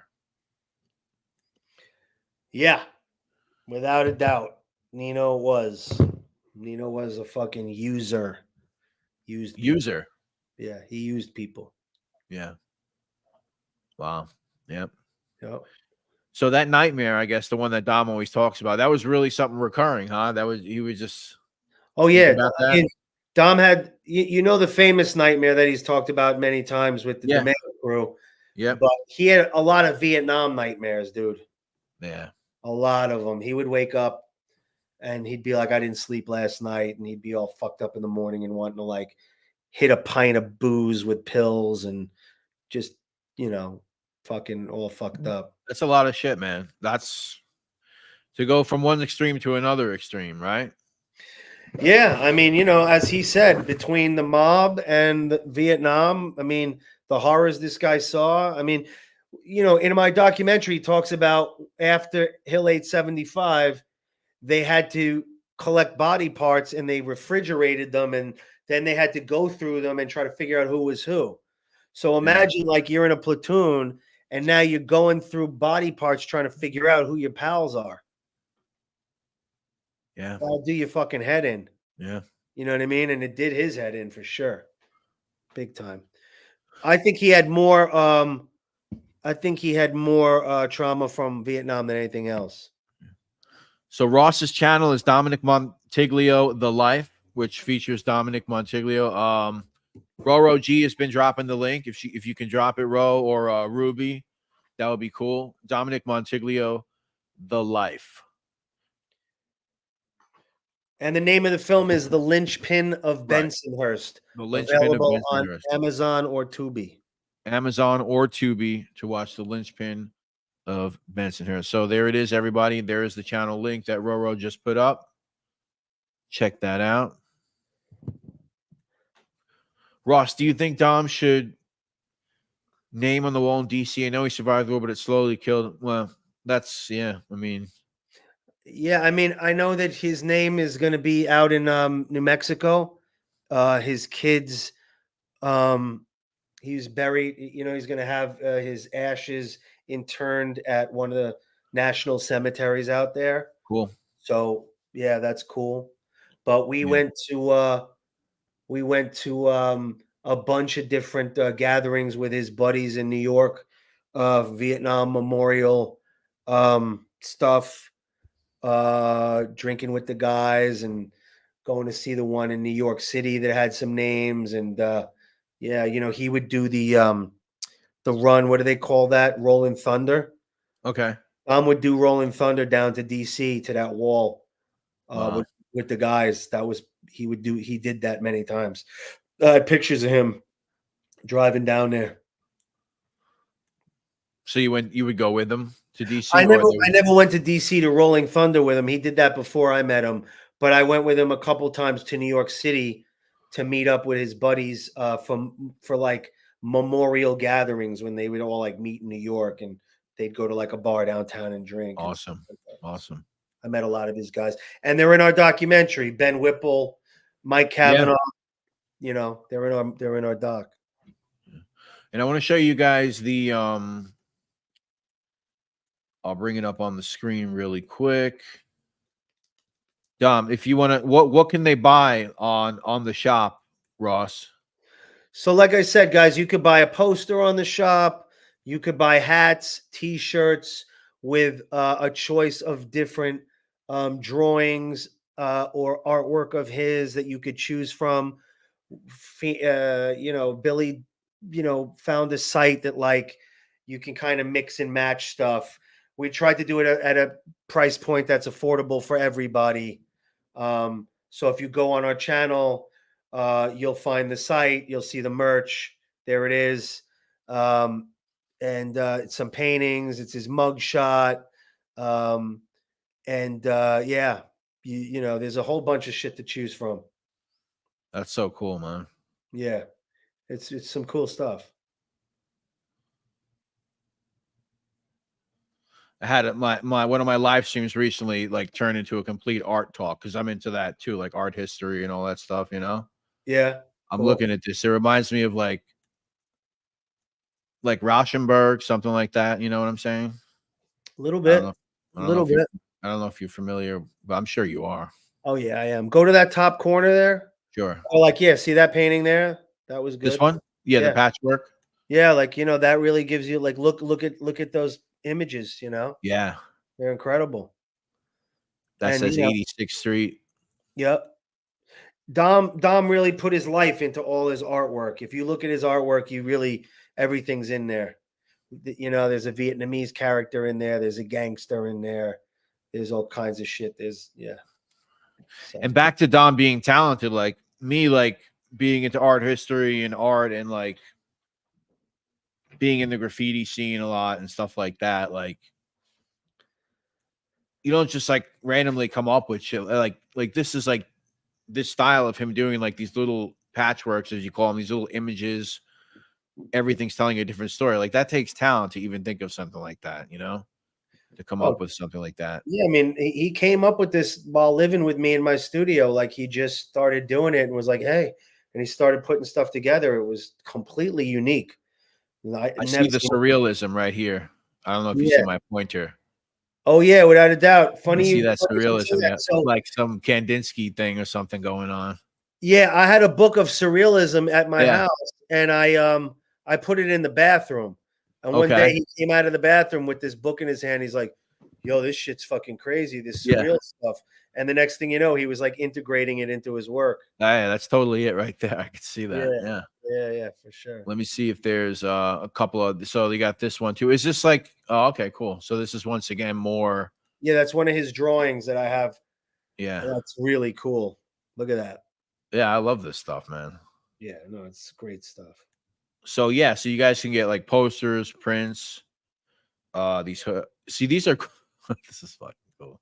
This is cool. I like this, man. Yeah, that's what I'm saying. That's really cool, dude. That's what I'm saying. I like think how that looks. Yeah, I mean, look at that. It's a signed, you know, drawing with a gangster on a fucking sweatshirt. Like, what do you want? The drawing though, it looks so cool, especially on the white. Yeah, exactly. So I love it. Yeah, so you guys, Dominick Montiglio, art.myshopify.com. You can get a hat. I just want to see if there's any more like little paintings or something we could look at real quick. I appreciate it. Yeah. Hey, and while you're looking that up, I want to say another thing about that question about him being on the wall. You know, if you watch Linchpin and Bensonhurst, there's also a segment where Dominick is talked about in Stars and Stripes. You know, Dom had all kinds of awards for the fucking heroics he did in Vietnam, you know.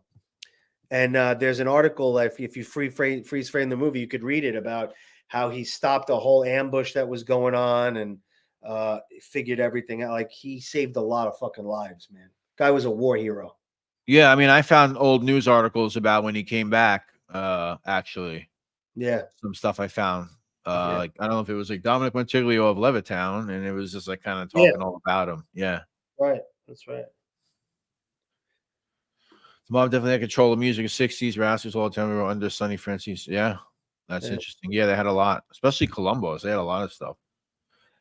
Are the paintings copies or originals? So Il Toro, the paintings on the site there that Brett just shared, all that stuff is prints from the originals that I have. I have all the originals. So I'm not selling any of the originals. These are all copies. Yeah. Okay. Yeah. Brett, were you familiar with the Graph Crew? I am. Okay. Yeah. Yeah. My friend Jesse is in that BX. If you ever heard of Jesse. Yeah. JE. Let me know if you know what I'm talking about. Hey, Ross, someone's going to see the value of this story, man. You got something here with Dom's life story. Yeah, man. I mean, look, Murder Machine was a best-selling book. And we know that eventually something's going to happen with this. Brett's doing a book. Quentin's doing a book about it. Our story, which is on Lynchpin, is really unique because it's kind of like this Shakespearean story about this guy gets taken from his father, raised by his uncle, to his evil throne, only to get, basically overthrown and die in prison. And then Dom goes and wanders into the wilderness. So, yeah, I'm with you, man. I know something will happen eventually one day, And in the meantime, it's the journey, right? Like, it's what's happening right now, which is also fucking cool. And I'm privileged to be a part of it and to have been a close friend of his, and for him to entrust me with his story to get it out into the world. And I'm grateful for people like Brett, who seen the value way ahead of everybody else and have had me on his show. I appreciate it, man. Yeah. Yeah. And it's just like, it'll happen. I think it would happen for some people, unfortunately, back to it, not to get, back to a certain person we were talking about before. Some people are talented, guys. This is something that I've learned or I've noticed. Some people are very talented and they have great ideas and they're capable of creating amazing things. And some people are just talented at raising money. And that's where their talent ends. Right. In my opinion. Did Dominick have involvement in heroin distribution from Vietnam for the mafia? No, he did not. All right, Quentin, we'll try this again. We'll try it one more time. Let me copy. Hey, Ross, once again, thank you for hanging out. I really appreciate it. Yeah, no doubt, bro. I know it's kind of, all right, let's see. All right, Quentin, I dropped that for you. Thank you, Sonny Red Bull. Appreciate that. Yeah. 100% BX. He might still be. You never know. Brett, didn't you have RD on here once? Twice. Yeah. He was actually in the chat earlier. He said hi and then he left, I think. Oh, yeah. Yeah. RD 357. Yeah, those 2 interviews I did with him are pretty wild. Yeah, he was good. Upper East Side guy, grew up, and then he blew up the city, man. He blew up the city with his shit. Yeah, RD is couldn't go anywhere without seeing his tags. Yeah, and you know what? He's still kind of doing it too. He's fucking funny, man. It's cool, man. Amazing story. Another guy with a wild life story, like really, really wild shit, man. RD 357 was here earlier. Okay, cool. So Quentin, we'll try this again. You want me to let you in? Give me a thumbs up. Last shot, Quentin, because it's getting late, bro. Yeah. Put your clothes on. Nobody wants to see you like that. I'm kidding. All right. Do me a favor, Quentin. Like, move a lot so I could see that you're not going to freeze. Just like, all right. Very cool. So you're going to read us something, Quentin? You have a paper to read us? You better be bringing the heat. Don't waste my fucking time over here. Can you hear me? Kidding. Quentin Walker, the darkness underneath. Can you hear me, guys? Yes. Yeah, I can hear you, buddy boy. Thank God, man. I was in the basement, so that's the problem. So everybody want to know why the fuck it's taking so long per episode and for the book? This isn't everything. This is just a tiny bit. Court documents that are not from testimony from Dom, from Rosalia, that was Chris's wife, from the fucking cops, from Vito. This is just a tiny bit, and this shit doesn't come a tiny fraction of the shit that I have to transcribe, not including the interviews, which I'm still doing, that are hours long. This is just a tiny, tiny bit. My cat knocks it everywhere, so I'm not organized right now. You know, Yeah, because Quentin, it's a court case that kind of drags on for like 6 years, right? If you were to print all this shit out, and I print this stuff out this right next to the courthouse that Trump is being sued at and all that going on, and I'm not getting into politics. I don't care right now. But you know, it would cost you $300,000 to print out the entire case. So, wow. And you know, we're talking about, I think, a quarter or 50 cents a page. They started giving me shit for free.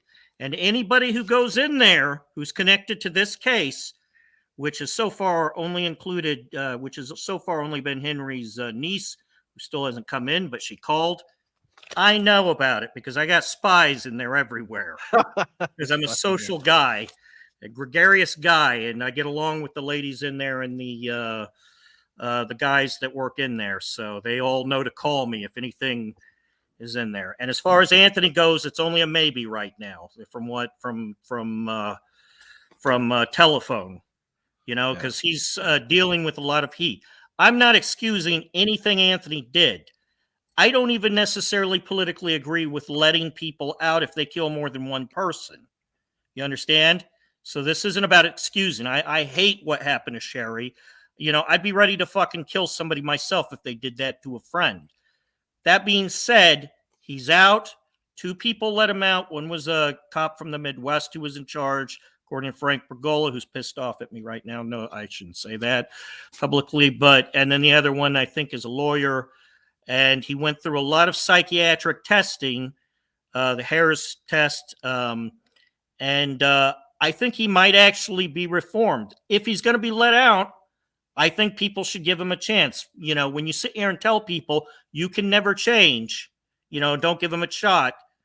Well, if they're not psychopathic or what stuff and they really can change, it's been shown to have higher recidivism rates. You know, I try to explain that, Frank. He's pissed off at me a little bit over the Anthony thing. I can appreciate that, but he thinks I'm going to get him out. Hold on, before you continue, don't get too personal. But you know, no, I love Frank. But Ross, Ross mentioned it earlier. You know, obviously, that's just a general opinion. I think of Frank's that he's not exactly happy that somebody like Anthony's getting out. Yeah, and he's up. He's not happy at me and somebody who actually has to do with the case right now. That person highly approves. He wanted me to just do a book just mostly about the investigators. This is a story about Roy, the crew, and the investigators. The investigators are the good guys. Nobody's going to just read it if it's about a bunch of investigators they don't know. Well, don't get too personal. Don't get too... No, I'm not. But okay. You understand, though, that being all said, I love Frank. I have nothing but respect for him. Ross can vouch for it. I look up to the guy as a hero, you know? Yeah. So, but I have to be able to do this the way I'm doing this, you know? Yeah. No. Yeah, that's fine. That's fine.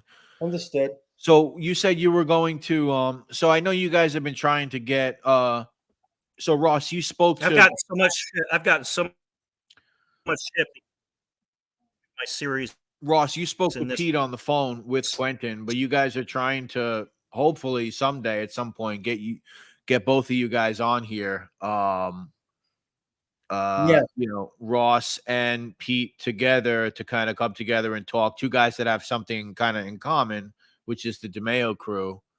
So hopefully Quentin hooked me up with Pete because Quentin's been working with Pete for his book.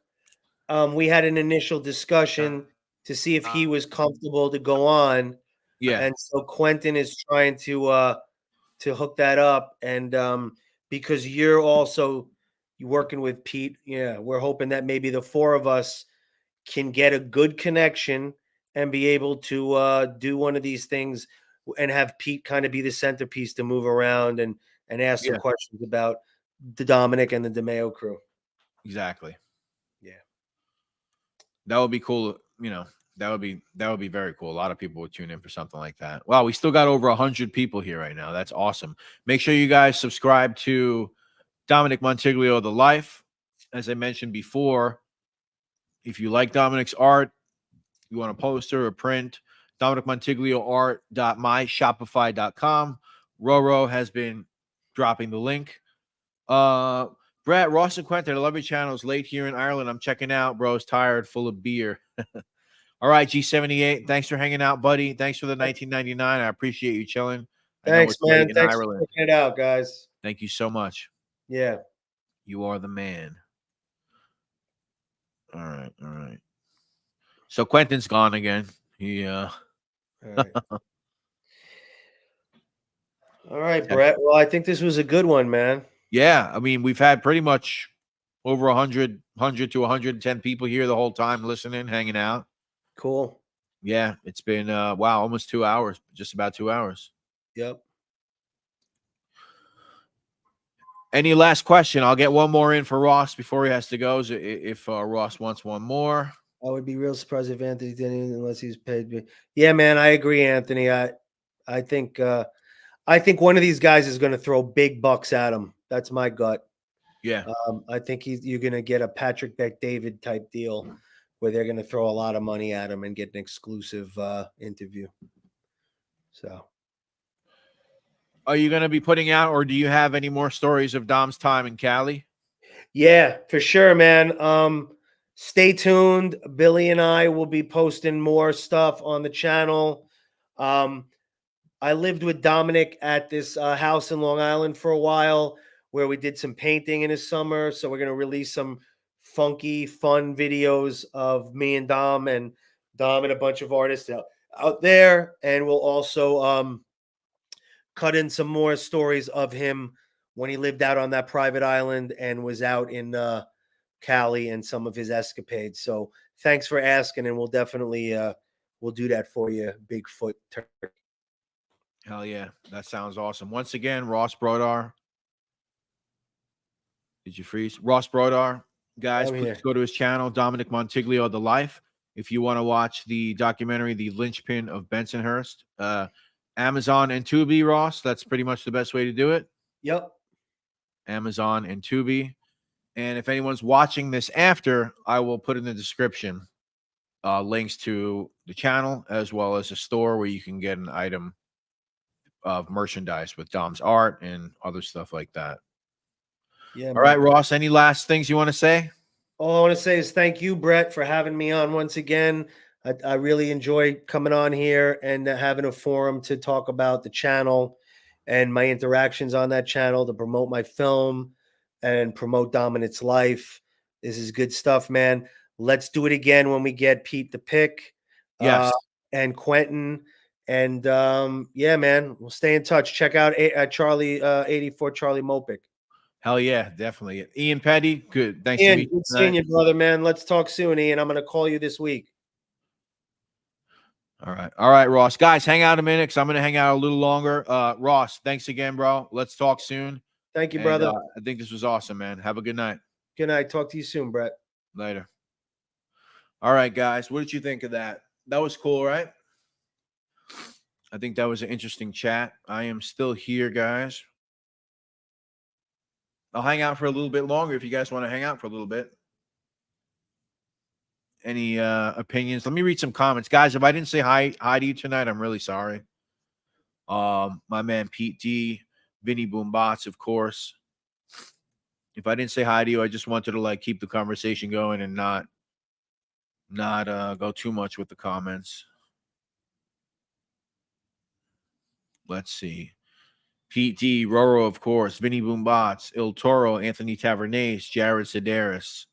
What's up, buddy? Haven't seen you in a little bit. Cindy, of course, IH Farmer.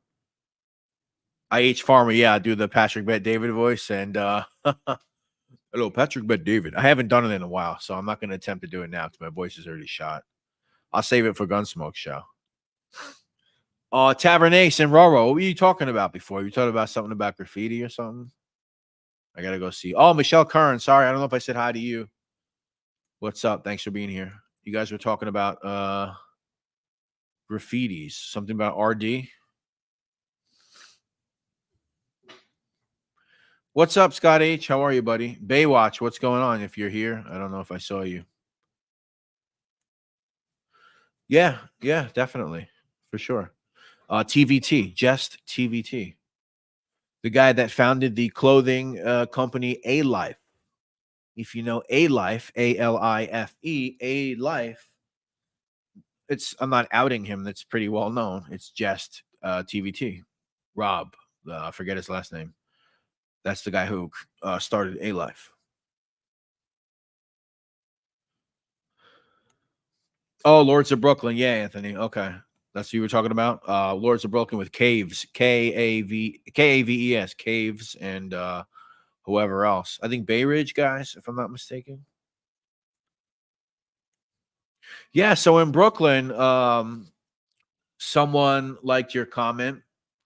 In Brooklyn, in some apartment somewhere in Flatbush, I believe, they found a body in they found the body parts of some guy who was I don't know if he was a drug dealer or a sex offender. He didn't have the greatest reputation, I don't believe, as far as the law is concerned. So they were in this place. I don't know if they were serving a warrant. Forgive me, I don't recall the story.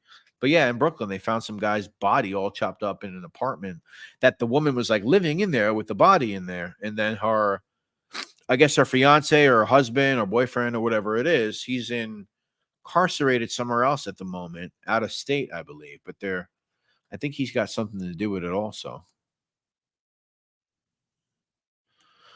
Kuklinski killed Wilt Chamberlain. Yeah, Kuklinski killed Wilt Chamberlain. That's 100% facts. Right, talk about the recovered. Oh, yeah, there's what was that today? Boombots. There was like a piece of art that was recovered. Art recovered. Give me 1 second. There was a piece of art that was recovered today. Okay, I have to pause this. Let's read the article. We'll look about it because it has to do something to do with the mob. Did you guys hear about this art that was recovered? Let's see. Share screen.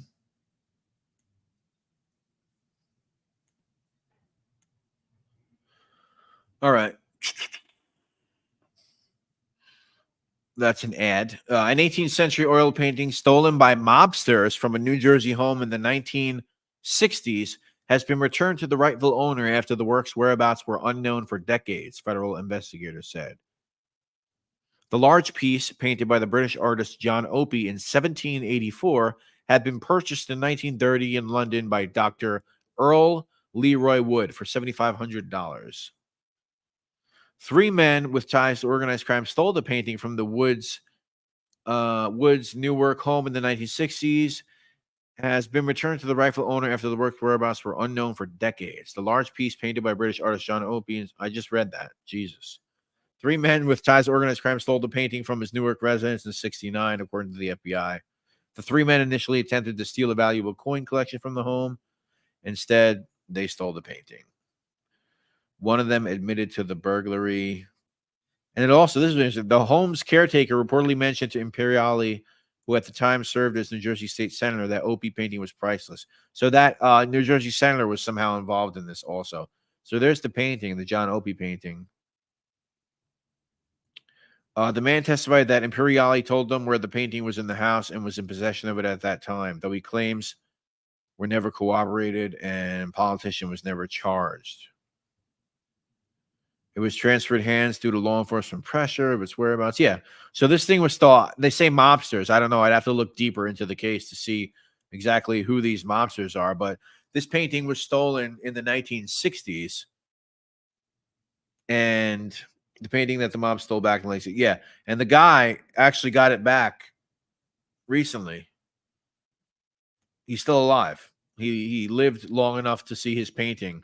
Imagine he drops dead like next week. I mean, I hope not, but wouldn't that be poetic?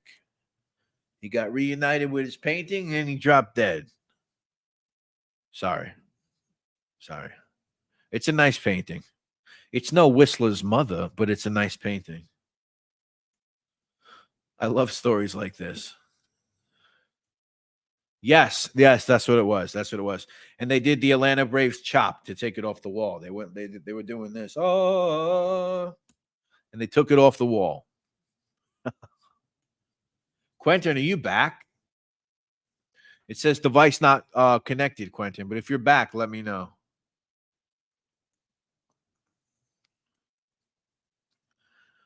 Dies by tripping and falls through the canvas. Yeah, now the thing is worthless. Right, 100%. 100%.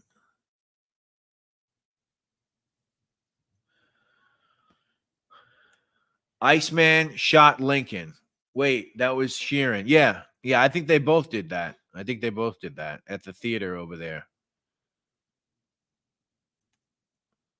It couldn't happen to a nicer guy. All right, I think Quentin's back, so let's see. Quentin Walker. Are you there? Hello. This fucking guy. The Wi-Fi is not good. What's going on? Can you see me? I could hear you. Just focus on that. We can hear you. What's going on? Are you there? Can you hear me? Yes. Hold on. I could hear you. All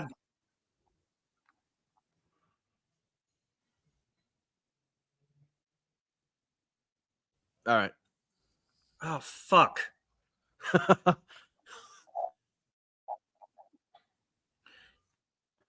Yeah. All right. We can hear you now. You can hear me, right? Just focus on the audio, though. I got to hire a better computer downstairs. Don't worry about the image. All right. If you got the image, that's fine. But focus, like if you can get the audio right, that's all that matters. Oh, man. It sucks because I'm wanting to talk, but I'm with you and Pete and Ross. Yeah, you keep freezing. That I want to do. So you can hear me, right? Yeah, but you keep freezing. Can you like move to another section? I can hear you fine. Can you? We can hear you, but it's very choppy. It breaks up. Can you I have hear a better me? computer. God damn it! This thing's fuck. Can you hear me?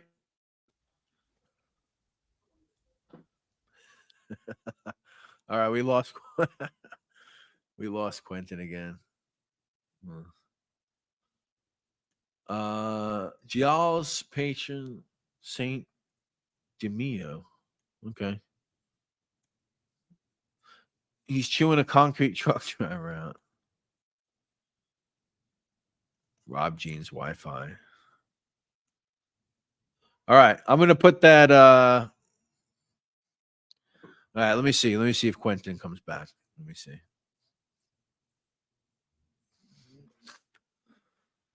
We hope so.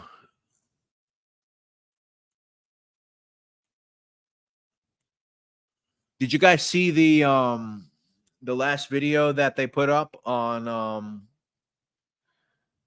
let's see, hold on. Forget it.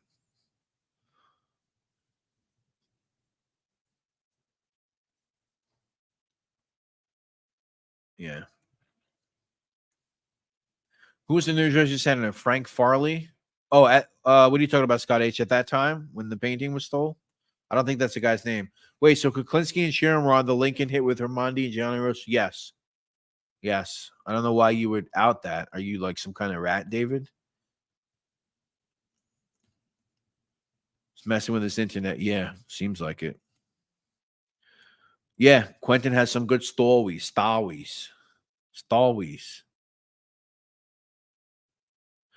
bless. God bless. God bless. Did you guys see the? I'm using get a computer. I was set. All right, so you're not gonna come. So you're not gonna come on. Is that what you're telling me? You're not gonna come on? Did you guys see the last video they put up on that channel? On the current affair.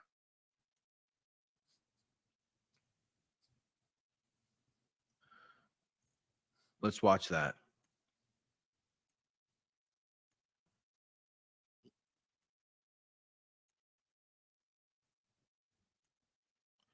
Today, he faces a series of charges that include murder. The government charges that Gotti orchestrated the assassination of Paul Castellano, On December 16, 1985, Castellano, who was then the head of the Gambino family, was to meet Gotti at this restaurant. But Gotti never showed, and a new godfather was born. They shot them 14 times? Exactly. They didn't want any mistakes. Allegedly, he was overheard. And he's a good man. Bad guys. But if John Gotti is a good man, then these guys were definitely bad. These were the four most ruthless guys in the crew. And Chris used to kill in his underwear. Right. He was the one who would jump out in his underwear and stab him in the heart. Didn't want to get his clothes dirty. Jerry Capisi and his partner Gene Mustaine have chronicled Gotti's life in the Gambino family. Now they're writing a book about the Roy DeMeo crew, a Gambino gang that operated behind this Brooklyn bar until 1983, a gang that scared even John Gotti. Over a 10-year period, officials estimate the gang killed up to 200 people.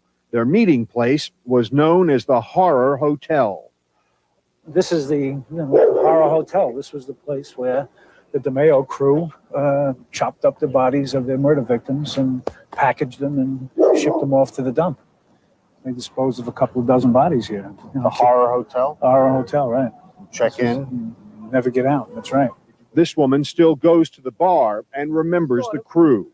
I came in, I saw them, and out of respect, you say hello. Doesn't mean you're going to sit down and get into a conversation and say, okay, who'd you kill next door?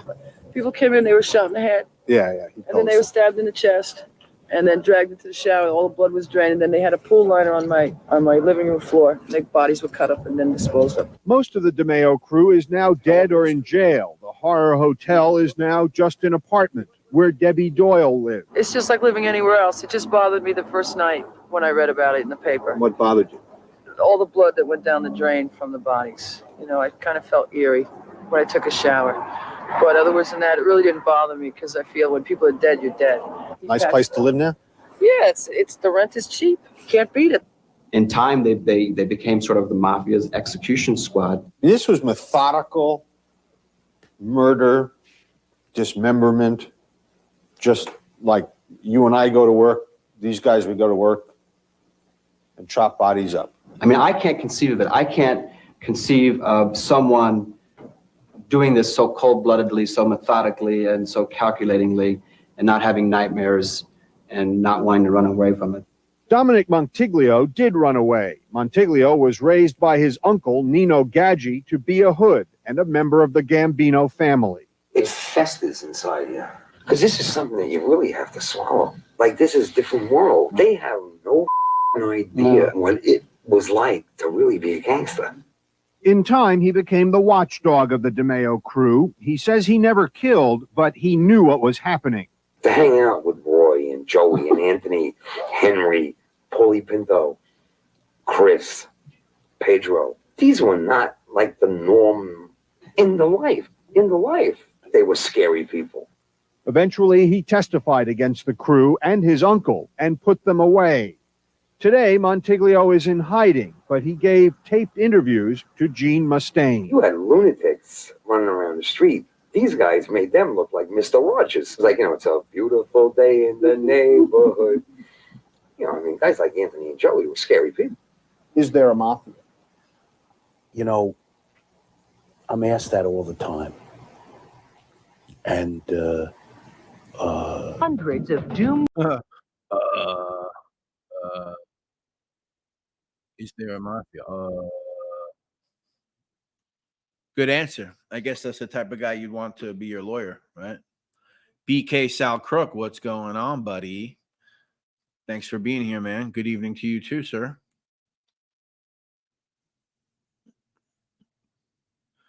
Thank you. Yeah, it's funny that they chose to speak about, I guess because they had his mugshot there. It's kind of funny that they chose to speak of. So this is what's funny about the clip. I don't know, on like a weird nerdy level, I guess. They talk about Paulie Pinto, Paul Dordal, who, if I'm not mistaken, I don't even think he's in the book Murder Machine. And you have two of the guys right there that wrote the book saying his name and showing the mugshot. But as far as I know, he's not even in the book that they wrote. So that's kind of weird. That's kind of weird. But he was a murderer. That's for sure. Debbie Doyle. Yeah, the legendary Debbie Doyle. We should find Debbie Doyle. What do you think? Well, I don't know. She might have smoked herself into an early death. Unless that's the other lady. I'm sorry. Debbie Doyle's the one that lives there, right? The other lady was just hanging out.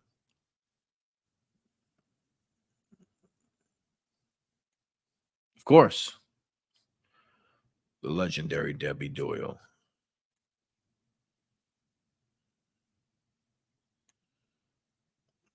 Yep. Yep.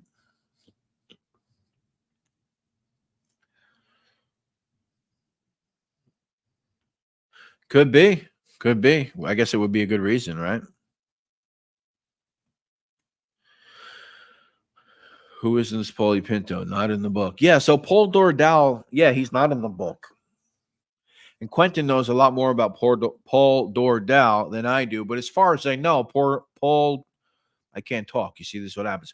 Paulie Pinto, real name Paul Dordal, who by the time they went to trial, I think he was one of the senior, not senior, but one of the older guys. I think he was like in his 40s, maybe 42 or 43 by the time they got to trial. He's a guy that I believe is involved in the murder of Peter Waring with Henry Barelli. I believe he's also involved in the murder of Fred Tadaro, which took place at the Gemini Lounge. From what I know, he was a drug trafficker, drug dealer, involved in murders. And according to Pete LaFrosia, he was called Paulie Pinto because he had like white spots and discolorations on his skin, like a pinto horse, which would have like white spots on it, almost like a cow has black spots, like a pinto horse with like the white patches. That is according to Pete. Yeah, but Dordal, another guy that doesn't really get spoken about as far as those guys. But like I said, it's very funny that they would talk about him there and even have his photo, but not even put him in the book. So Pinto wasn't on Roy's charges. What do you mean by that? He's all over the Fed files. I mean, he went to trial with them. Paul Dordal is his real name. He's well documented, but I guess, I don't know, for whatever reason, they didn't put him in the book. I have no idea. Yeah, according to people, well, Pete, yeah, he was involved in drug dealing. He was big into drug dealing and cocaine. And according to Quentin Walker, The Darkness Underneath, he was involved in porn with them too, which might be true. We know that Frederick Tadaro was involved in pornography. He had his own lab in Manhattan that got raided. And apparently Rega was involved in his murder. So that might make sense. Brett, maybe you can show us inside of the apartment. I wish I could. I mean, I've tried, Scott H. Listen, what's Spanish custom Italy shots out. Yeah. Him and I don't know if that's Gore-Tex on the track with him. I don't remember.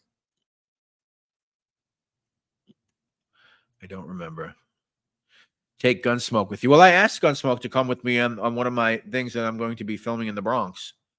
I think that would be cool if he came with me. And like, I'm going to be filming a location for my channel in the Bronx soon.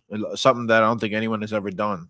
It has nothing to do with like mob or anything like that. But it's interesting. Very interesting. There has to be bad vibes. There has to be bad vibes. In the apartment, in the bar. Yeah, I'm sure there is. Right now it's an office for the church that works there. The church that works there. The church that is there. Let's see. I have a Roro. Thank you so much. $50 cash app from Roro. Row your boat.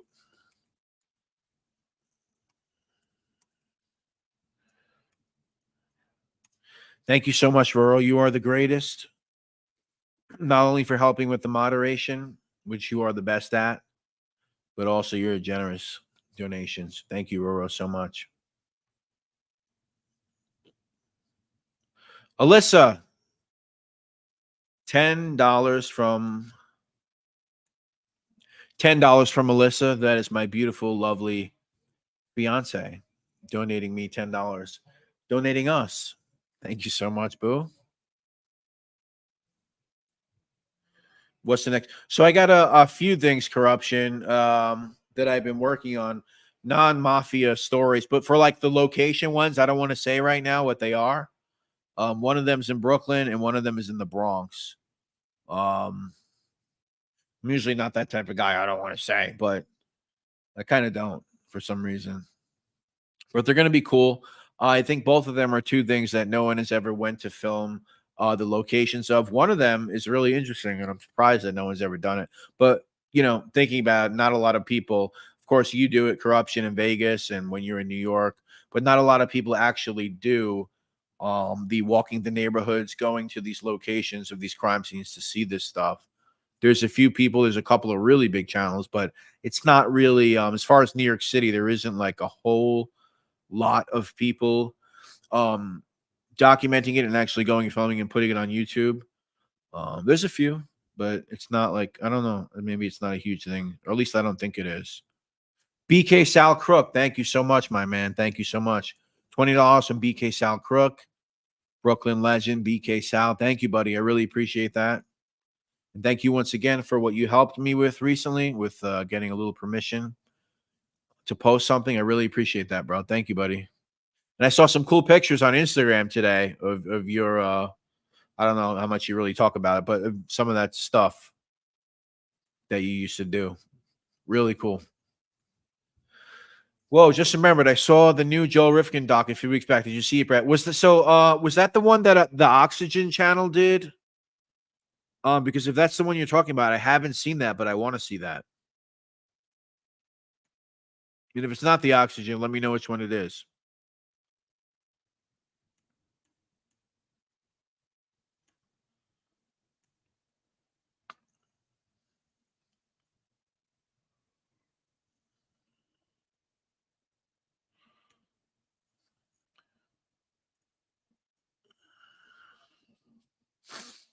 Oh, Jared and Quentin are still talking.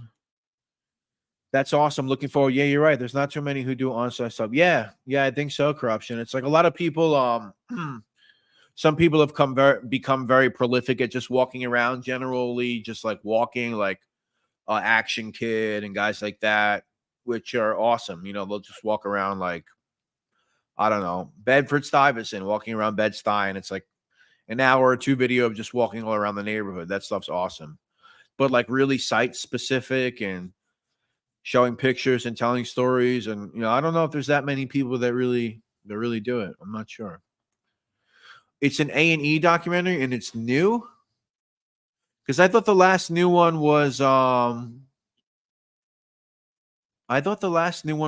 that Oxygen put out for some reason. I'm not sure, but I'll check that out. Someone likes your comment.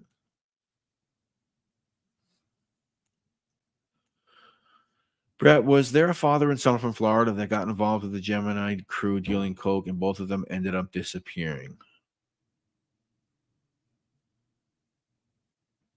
Oh, so I think you're probably referring to the reason why Harvey Rosenberg got killed, which was Padnick, Jamie Padnick, and the father's son, Padnicks, right? Yeah, one of them was in Brooklyn, and I guess the father was in Florida. And from what I remember of the story, it's been so long since that's the story that led to like Anthony, that Cuban crisis thing where Chris has to get killed. He kills the father and son along with the Cuban drug dealers. And from what I remember from the story, I think that Rosenberg knew those guys for many years. Like he knew the family. Like they were like, I don't know. That dude was so sick in the head, I think. There's something fucking wrong with that guy. Rosenberg. Something fucking wrong with that dude. Here he is.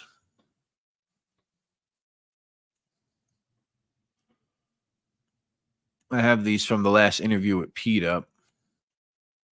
Oh, and I want to say something also again about Pete too before I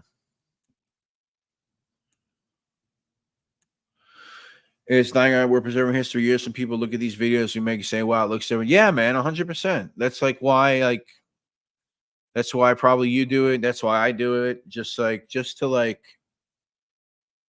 tell these stories and preserve these stories. And also a part of me is like fucking people's day up. Like I like that shit. Like sometimes I'll get a comment where it's like, oh my God, I walk by this thing every day. I had no idea that happened there. Oh my God. And now every day, like they walk by there and they're never going to stop thinking about it. And then they're going to think of my channel because they saw it on my channel. Like that happened to me a lot of times where, you know,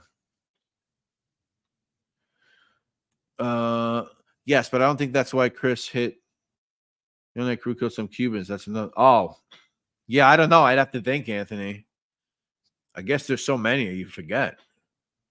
Maybe Quentin knows. The end of my series. And the book is the same as Sex McCabe and Royce. Like, my girl, tear down the.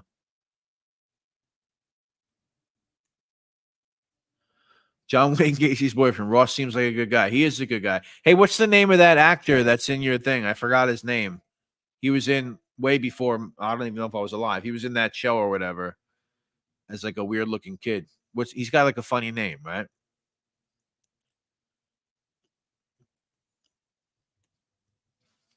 That's the only thing I admire about these guys. They came from poor families and some were bullied or outcast, and they just did everything their own way and made money. Gennaro, what's going on, man? Glad that you made it. What's going on with my mouse? What's up, buddy? Strong Island's finest, Steven Gennaro. Bill Cosby. Hey, I wanted to say something in regards to Pete. Two things actually. So I was talking to Pete recently, and if you guys don't know, after Pete got arrested for trafficking all that marijuana and hash and everything from like Spain or Morocco, whatever he was doing, I got all the paperwork. It's a true story. He ended up in Allenwood prison. And he was telling me for a while, he's been telling me this for like a year or whatever, that there was some story they did on Allenwood prison. And, you know, there was an article and they came there, it became a big thing because some of the guys from Watergate scandal ended up there. And it was a whole big thing. And, you know, it's not like a huge place. I don't think there was a lot of guys there at that time. I think it was a relatively, I'm not a prison expert, right? But I think it was a relatively new prison as far as like, I'm talking about 1972, 1973, stuff like that, right? And Pete has always been talking about this, right? So then I found this footage from Allenwood Prison filmed while Pete was there, and I showed it to Pete. And according to Pete, and this was filmed while Pete was there, 100%. I have the proof he was there. I know he was there. It's a fact. So I showed the video and I said, Pete, I want you to watch this video because this was filmed when you were there. And they called this place Club Fed. These guys had all these crazy advantages and this and that and all this other shit. And it became a big thing. Like I said, the Watergate guys were there and they called it Club Fed because it was like cozy or whatever, right? And Pete talked a little bit about this in one of the interviews we did. So I showed Pete this video and I'm watching it. And there's this guy that's on a horse. This guy here. And according to Pete, this is him. That's what he told me. He says, that's me. There was only like 3 or 4 of us at that time that had horse privileges because they had a horse. If you guys go to this, they had a horse there at the prison. I'll try to find it on YouTube. So that's Pete.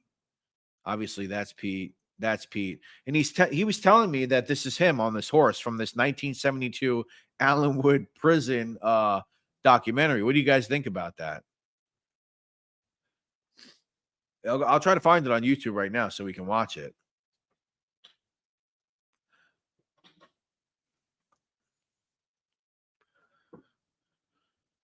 Sorry if that was a long story. And then I want to tell you something else about Pete. Swish Rip says, holy smokes. Yeah. And he was telling me all about the horses, and he was like, you know what I had to fucking do? Pete, yeah, he did work with horses. You know what I had to fucking do to get those fucking horses? You know, there was only 3 fucking guys that were allowed to fucking go on those fucking things. So he was telling me, oh my God. So he was telling me all about it. Maybe I could find it on YouTube and we could watch it. Or did I?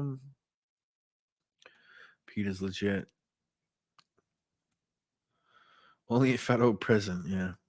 Yeah, and he was telling stories about like the Watergate guy being there, telling him how scared he is to be there. And Pete's like, "You're fucking. There's nothing. This is nothing over here. Like, you see what's going on around you? Fucking horses and all types of shit." That's why there's numerous articles about it at the time. Club Fed, they were calling it. Them fucking horses. I was gonna the PBD. I was gonna do before corruption, but my voice is like dying, and I'm not gonna be able to do it good. I tried to do it before, and it wasn't working. I gotta prep it. I wonder if they said he's in Brooklyn right now. That's what he's doing. He's back in Brooklyn. He's hilarious. I love that guy. Let me see if I can find this. Maybe we can watch that before I get out of here. Let me see. Allenwood Federal Prison. It was from 1972.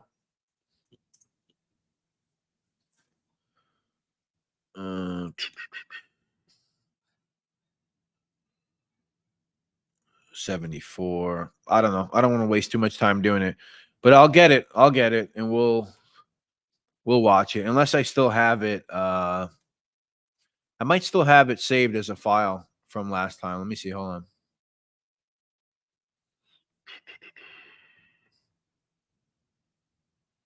Yeah, I don't know.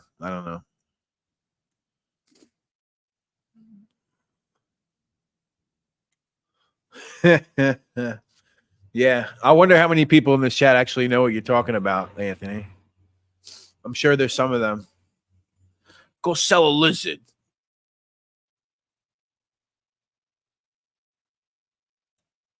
I hate Patrick. I hate Patrick Bet David.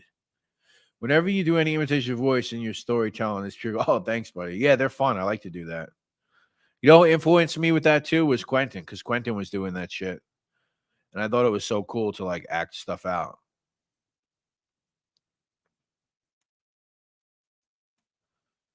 I want to do one with Pete right now. Right now, he almost whacked my dog. Yeah. Yes. Pete was out of commission. Oh, thanks for reminding me, Quentin. So guys, I know a lot of people always ask, like, and I hate to keep talking about this guy, but a lot of people ask, like, on my comments all the time, when's Pete coming back? When's Pete coming back? And some jerk job moron left a comment today, whoever you are. I'll just call you jerk job moron. Wrote a comment on my channel today, and they were saying, Brett, where's Pete? I guess you're not taking care of him. You know, that's why he's not been around. As if like I'm not offering up enough money to get Pete over here. You know, like I'm not giving. That is so far fucking beyond. I don't have to like make excuses or come up with anything myself. But I said, the guy said, first of all, you have no idea what you're talking about, because obviously that's not true. And I said, Pete will come back when he wants to come back. And then the guy goes, all typical question. I didn't expect that response. And then he wrote, guilty, like as if I'm guilty of some. First of all, that's not true, because I have. And I've also sent Pete some stuff for his laptop to make his life a little easier. Quentin could attest as well as anybody how hard it is to get a hold of him sometimes. And he's got a life to live and this and that. And it's stuff I don't need to get into. But I think this weekend we are going to be filming another episode. So that's good. But yeah, people are fucking nuts on this thing, man. Yeah, I gotta throw some pocket sand in these people's faces. You're not more Italian than me. You're not more Italian than I am. DV boy. Look at the DV boy here. People are like, what is this guy talking about? Because there's a mix of people from different things here. You're not more Italian than me. Yeah, some like loser would say something like that. Like, you're not taking care of him. That's probably why. Yeah, you see this guy, Pete D, right here? He actually knows Pete in real life. Way before I ever knew Pete. This Pete D actually knows Pete.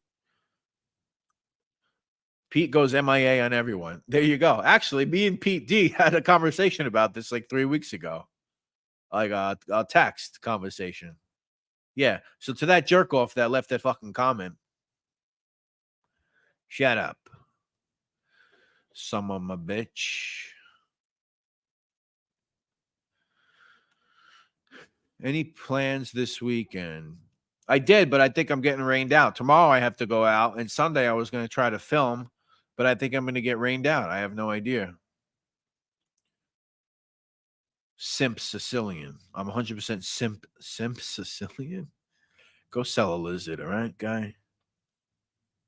Capisci did not get everything done with Jamil. As a matter of fact, I spoke to Pete yesterday, just prepping for our conversation. And speaking what you said about Capisci and not get everything right, I asked Pete, I said, Pete, how much is Murder Machine true?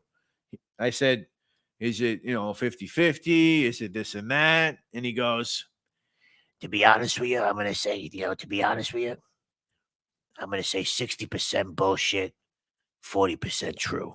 So 60% bullshit, 40% true, according to somebody who's in the book. All right. Honestly, Brett, if you were helping out, who the fuck cares? Yeah, it doesn't care either way. And I hate to even defend myself, but just because people always wonder why it's not my channel, some people obviously think it's because I'm not taking care of them. Fucking morons. What a moron. Yo, Pete, good to see you. Yeah, good to see you, buddy. Good to see you. I'm happy to see you, buddy. Thanks. Yeah, that video's doing good. That that Ippolito video I did. Who was he? Who was he? In his own words. What a moron that fucking guy is. Hey, did you guys see the one that I put up that I found from some like obscure documentary? I found that one. I was watching an old interview with like Tommy Dades. I think it was like Police Off the Cuff, and he said something about he's in an interview, angry documentary. So I started looking, and I found it, and then I found it on Vimeo. I had to pay $5 for it, which is fine, whatever. But what a nut job, man. That was filmed in 86. What a fucking nut job.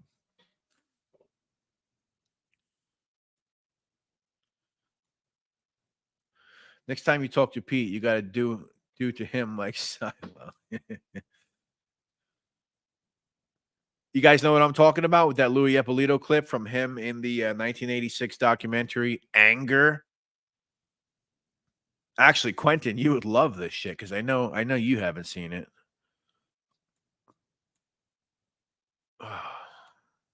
No, I haven't because I don't know how to get in contact with him, Anthony. He doesn't have like an email or a contact that's out there, and I don't want to like hit up somebody that I don't know randomly to like hey, can you give me his contact? Because I don't know anyone that knows him like that. So no, Anthony, it's not actually. Yeah.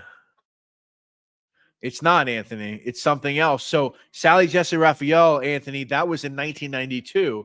This video is from 1986, where he's actively murdering people. In 86, you had the Israel Greenwald murder, and you had the Jimmy Heidel murder.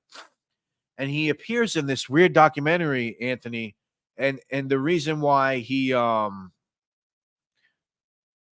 I'll just play it, guys. I'll just play it so you guys can see it, being that some of you haven't seen it. This is from 1986. Let me just let me type it in.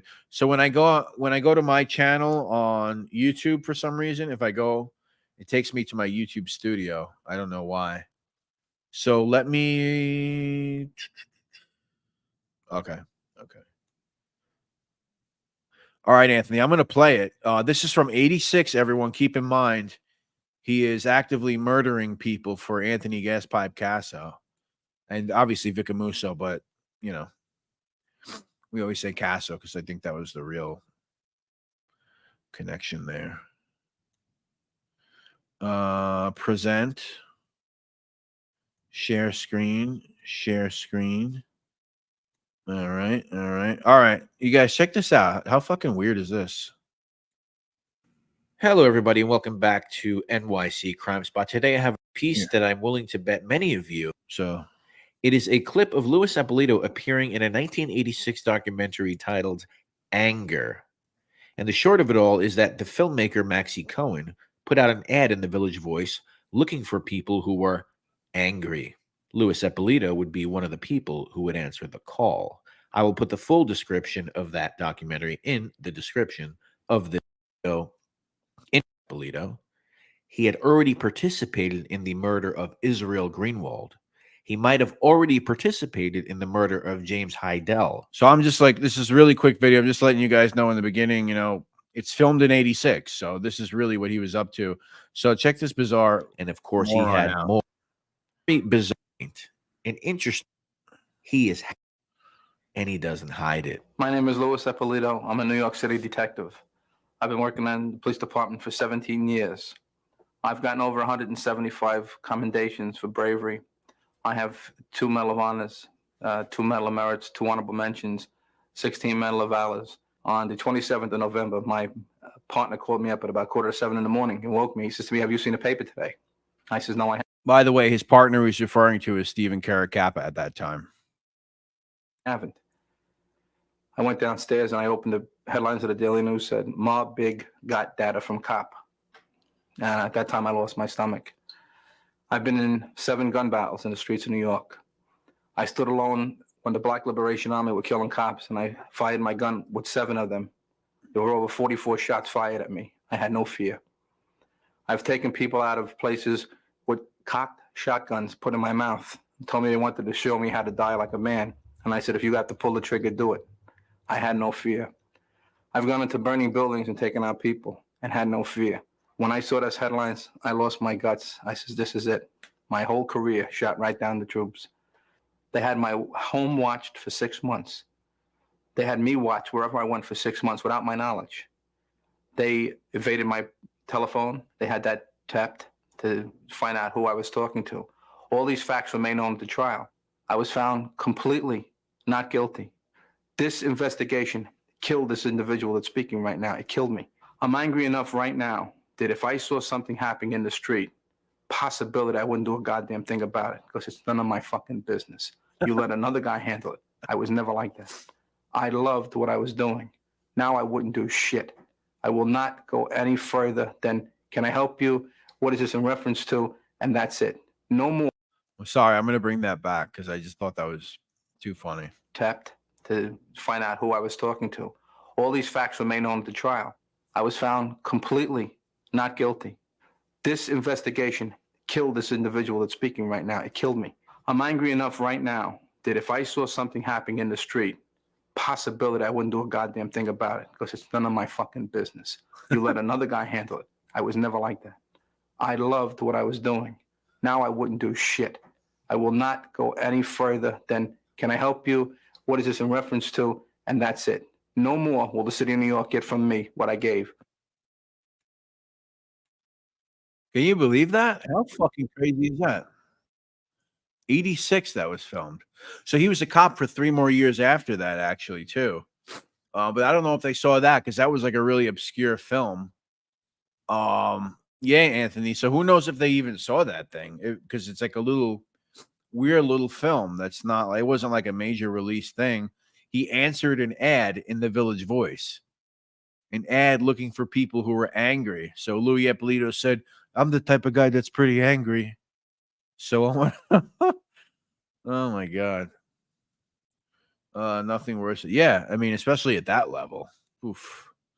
Pinky rings and knockoff Cartier watch. Early dark, yeah, early soft white underbelly, yeah. Yeah, the Louis Eppolito version. So if Louis Eppolito was on soft white underbelly, that's what it would be like. But I like when he's like, "I wouldn't do a fucking thing." What a lunatic. Hey, thank you, Vincent Guzzo. Appreciate that.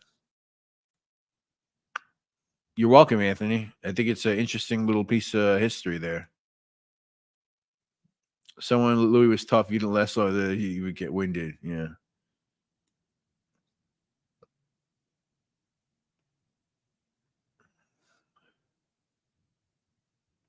Hey, Derek Hinman. What's up, man? Thank you so much, buddy. Appreciate that. Thank you. Yeah, Louis Ippolito is sick. And he admittedly is sick. I mean, he admits it in his book how sick he is, and he gets away with it. He got away with it for a long time. I don't know why. You know what Louis Ippolito said? For those who didn't watch the upload that I did, he said that. Oh, and another thing with the Louis Ippolito thing, the people were caught. They were making it as if I don't know that back then cops were a little tougher. Cops were a little more, more like on that roughneck shit, roughing somebody up a little, whatever. I know. Come on. I know that. But that's not what I was talking about. That's not what Louis Ippolito talks about, what he was doing. He's not talking about roughing guys up on the street, a little, low level street justice or whatever the fuck it is, That's not what he's talking about in this book. I mean, he's talking about he said that women who were victims of domestic abuse, he said that they were vulnerable. And he said that he would go out of his way to go see them at the house and have sex with them because they were vulnerable, because their husband beat them. So he openly admitted to doing that. Actually, what he actually says in the book is their husbands would smack them, and I would go back later and smack it to him too, meaning, I would bang him out. That's what he said in this book, okay? Things like that. Punching people half to death and sticking their heads in buckets of ammonia. That's what he said he would do. I mean, I could go on. So for those who are saying oh, cops were tough back then, you got to understand. No, I'm not talking about that, right? I'm not talking about that. I'm not talking about, hey, you little bitch, throwing someone against the wall. You better fucking, not, I'm not talking about that. Louis was a cuck. Yeah, it seems like it. Oh, yeah. So this is what he said. He said and I'm quoting him, getting blowjobs in the police car as my coworker is going to get food, he would go to a house where he thought one time he went to a house and he thought that the husband was smacking the wife up, or he had evidence. And so he went back there at 2, 3 in the morning. And he went into the guy's backyard and he starts banging on the garbage cans. Right. And when the guy comes out to see what's going on, I beat the shit out of him. Imagine that. Imagine doing stuff like that. I mean, that's pretty wild. That's not like I'm an old school tough guy cop. That's like fucking lunatic level shit. So the point of that rant, wasn't, I know cops were tougher back then. All right. The Nazi used to put people's heads in buckets of money. Did they really? Oh, God. A true predator preys on the weak and vulnerable. They smell. Yeah, and that's what he would do. He would prey on women who were victims of domestic abuse, and he would go try to sleep with them because in his mind, they were vulnerable. A cop accused Caracappa of being a mob cop. Stephen pointed a gun at him. This is in a precinct, comes from Frank. The other cops tackled. Yeah, I think I heard that somewhere too. I don't know where I heard that story. Some people believe he was the more sinister one. I've heard other cops say that he was the more sinister person. Yeah, no nonsense, old school, tough guys. You get a little scrappy in the streets, but you don't do what he's talking about doing. I mean, I don't know that. Yeah, you said that, Quentin, and then I was listening to an episode of Police Off the Cuff from 3 years ago, and I don't know. It was probably Tommy Dades. It might have been Vecchione, and they were going into how Caracappa was actually worse for some reason.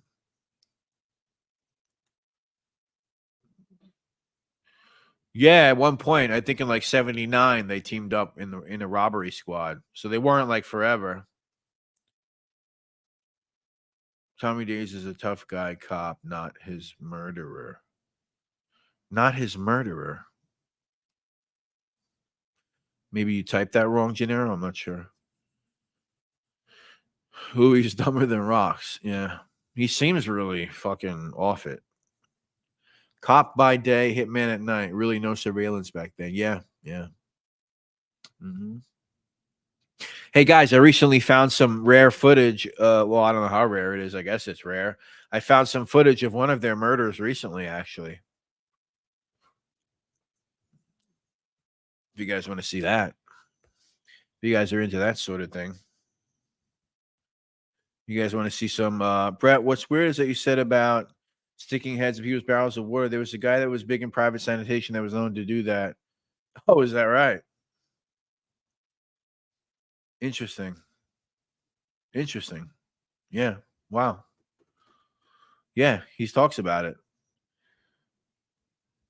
I have a news footage of Boombots. Did you see that before? Am I thinking that's rarer than it really is?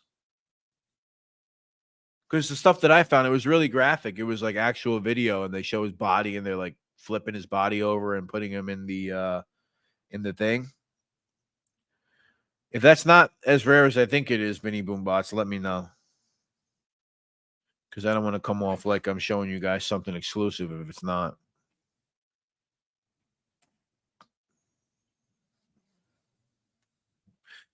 I've heard of that, but I don't think I've ever seen it. Let's see it, Brett. Yeah, so what I'm going to do is I have to... no, I saw only photos. Okay. I was going to... So the website that this is on, you're not supposed to, like, use their content because it's, like, strictly copywritten.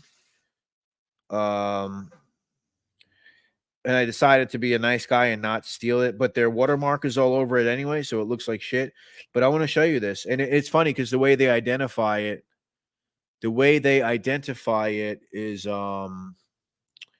they think it's like a Russian hit in the news thing because it's like in like the Coney Island section, Brighton, near like Brighton 6th Street or Brighton whatever street in Shore Parkway.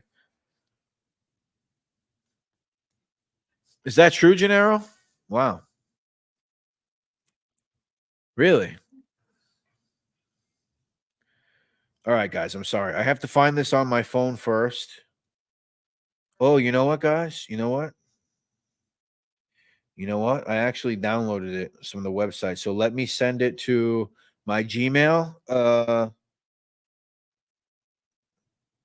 account there, and then I will put it here, and then we could watch it. Uploading it to the G drive. I'm not asking you to say who that is, but can I get like an initial, maybe like a first letter initial? Steven? So this footage I'm going to show you is now on this thing that I downloaded. Does it say on it Eddie Leno murder? No, but when you look at the dates and you look at the type of car and you look at the clothes from the image that we have of him sitting in his Mercedes and the clothes on the floor, I am pretty fucking positive. Brett, can you buy a vowel? What does that mean? Does that mean I'm talking too much? All right, hold on. Oh, I know what you're saying. Can I buy a vowel? It was on the BQE or the Belt Parkway. But the only one that I can think of is Eddie Leno. Is your mother's friend Eddie Leno? That's pretty. Yeah, black Mercedes, Anthony. Yep. So let's pull it up. Let me watch it one more time so I don't feel like a moron. I'm pretty. Yeah. This is 100%. 100%. 110%. So the way that this is described, this is from the date is the date. And when was that? 92? Let me just look that up really quick so I can get the right 91, I believe. I'm sorry, November 8th, 1990. And I have to go back. Sorry, guys. I know this makes for bad, but it's all going to be worth it. It's all going to be worth it. Just for clarity, I have to make sure.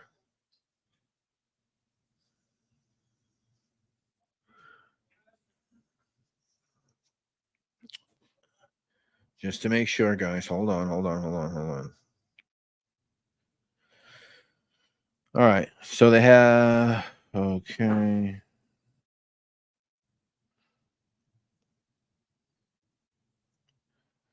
Okay, guys. Okay. 87, 82, 92. Okay, guys. Yeah. So this is it. This is it.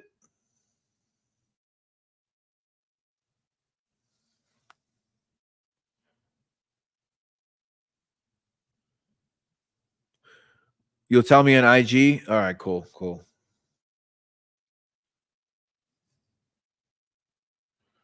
Yeah. So November 6, 1990, guys, that's when Alina was killed, and that's exactly when this footage is from. I just had to check the website again. It actually says November 7th, so this might be like after midnight, okay? So Anthony Tavernes, everyone, you still here? Let's get this in. Let me put a video file. Let me just look for it in my files here, and then we'll get it in. All right, this is gonna be cool. Check this shit out.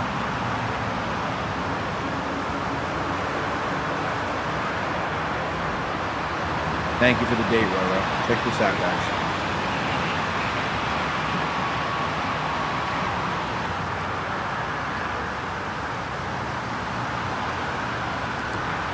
See the bends in the bushes? Right on Shore Parkway. Eddie Lena, a mafia cop's victim.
Just want to pause it. A lot heavier than I thought, too, right?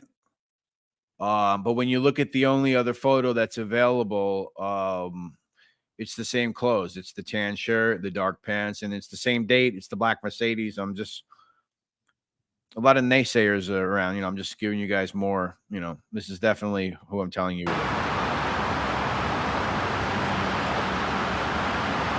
Gucci shoes. Yeah, I was just going to say those shoes look good, right?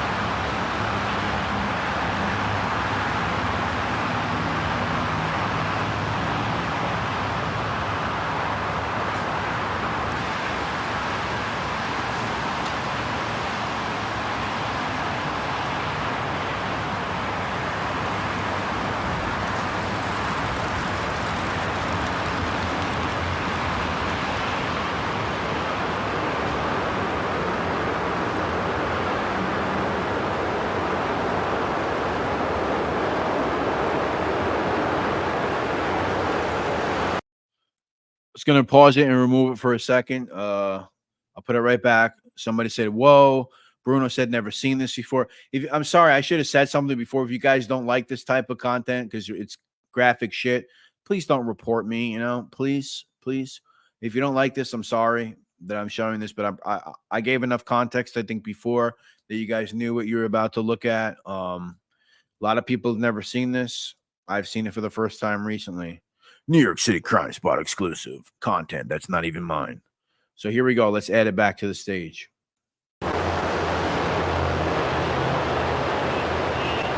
Yeah, Anthony.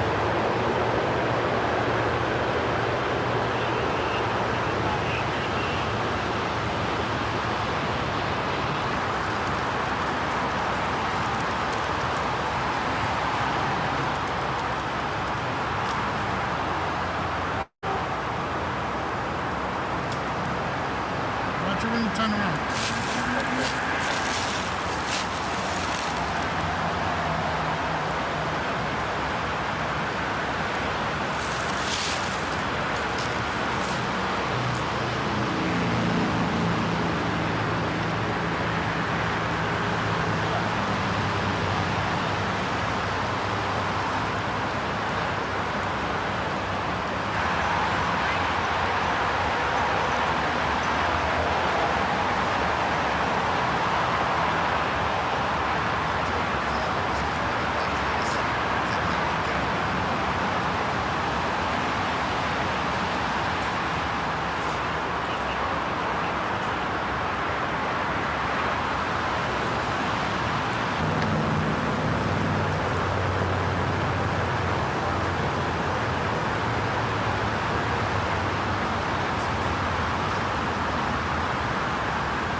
So it looks like they probably took his button up or whatever off or whatever he had on. You kind of got a pretty graphic glimpse right there.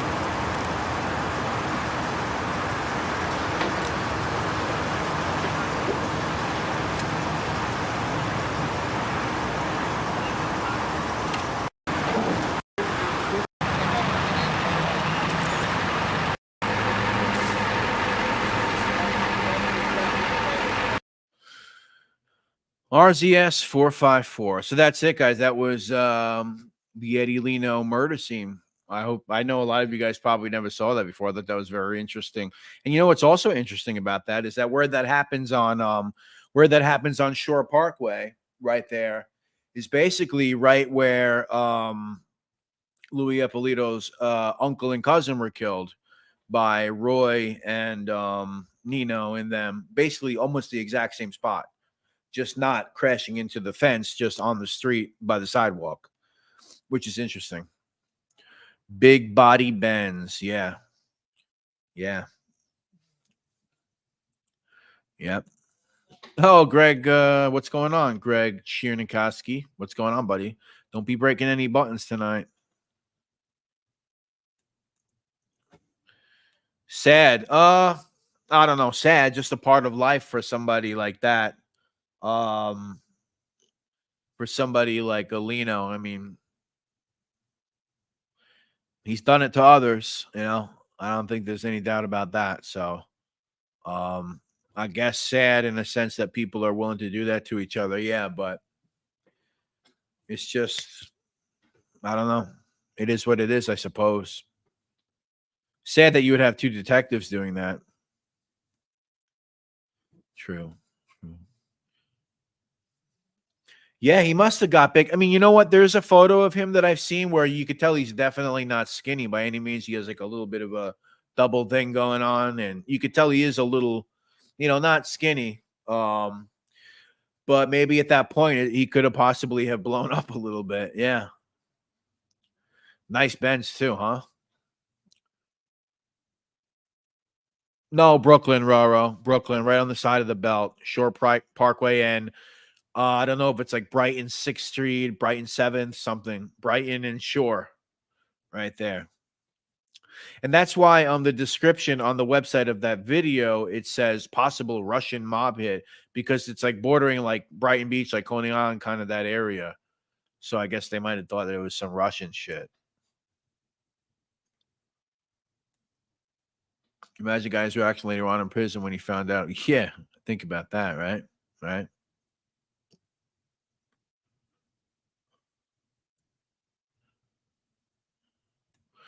Did they go live tonight, Loomis and OG Mike? I didn't see any announcement.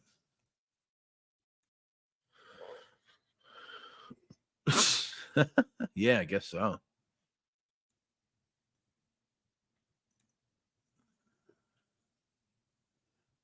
The tree could. Yeah, it's possible. Yeah, it's possible. Think about what a weapon the mob. Think about what a weapon the mob costs, where they could roll up on you, not really worried about getting popped. Yeah, they could pull you over like they're cops. And I think Lino had just left the social club. It could have been the Cabrini over there off on Avenue U. Anthony, you might know where that is, on Avenue U. Right where they killed Nikki Black, like right back. There's that little thing behind it. It's a little, that's the old social club. I'm pretty sure he was leaving that spot by Avenue U there. And what is that? What is that? Stanley in Avenue U, if I'm not mistaken. Maybe it's not Stanley. I don't remember. Might be something else. I forget. But not Stanley. Is it Stanley? Somebody here knows. Right under the elevation tracks. I'm pretty sure he was leaving that. That's what they said, right? And then he gets pulled over by what he thinks is police officers. And they are police officers, just not the kind you want to get pulled over by. What was Dom's take on Carlo Profeta? Oh, I don't know. You know, Ross is gone right now. McDonald. I don't know. Where did I get Stanley from? McDonald. Stanley. Thinking of another part of town. Yeah, I think about that too, Vinny. What happens with these cars? Where do they go?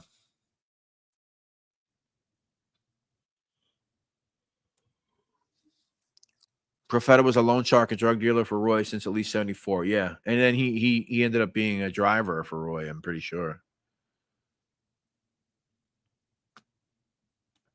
Had the hazards too. That is funny. It's not fair breaking the rules because everybody will do whatever a cop tells them to do without protest. Yeah. 100%. Yeah. You know, you're going to stop. They hit you with the siren. Doesn't matter who you are. Usually you're going to stop.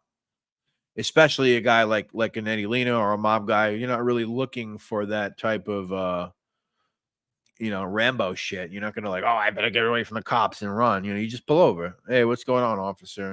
How are you? Yeah.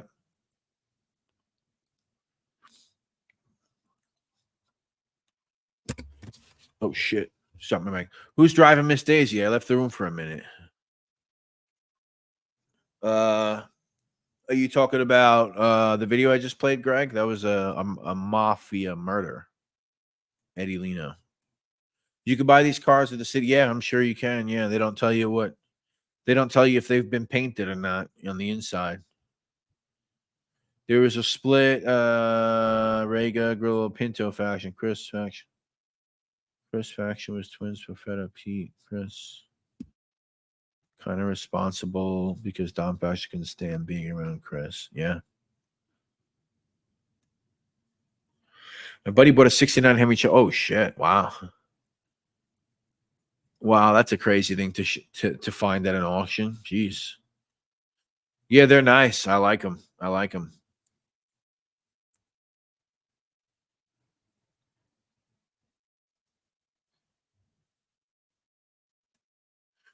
NYPD through the looking glass. Tell the trolls to stop watching the content. Oh, I think NYPD through the looking glass is watching the show from like an hour and a half to 2 hours ago. He's Back to the Future.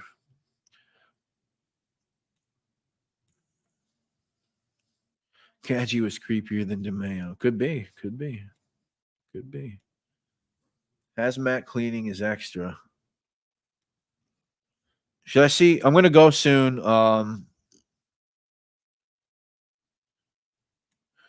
Yeah, I would like to do that. I just don't know how to contact him, Gennaro.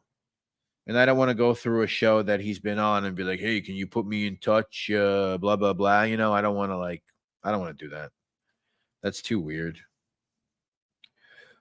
Should I see what else is on that website before I go? Maybe we could. I think there's a couple other good ones. Let me see. So the thing is, a lot of these things they don't have who the person is. You just have to like kind of put it together in your own head. Like, all right, what happened on that date? Or so there's a few of them. Honestly, I don't know. I'd have to. Let's see if one stands out. Hold on a second.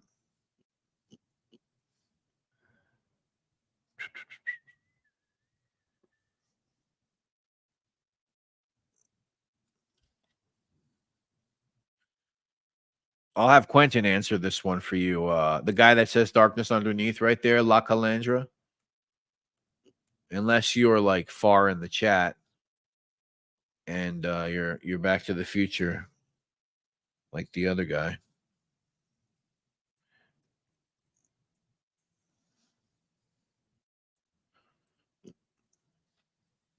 So I'm going to see what else we can get on that website real quick, guys, and I'm going to get out of here. Maybe we'll watch one more. And once again, guys, if you're watching, if you don't like graphic stuff or you're just not into it or whatever, you could, I don't know. I guess you can leave the chat, but don't like, start reporting me. Oh, I went to this chat and I saw some graphic material. I can't believe it.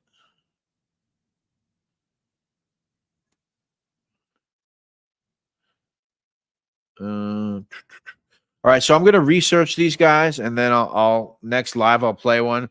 But there is one that we could play that I know for sure what it is, and I'm sure a lot of you guys know what it is too. So this is the Nikki Black homicide in January of '92.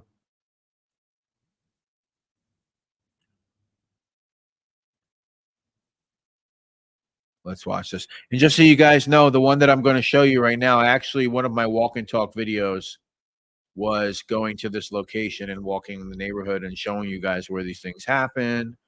And actually did this location if you guys want to see it from today's perspective. Let's make this bigger. Okay.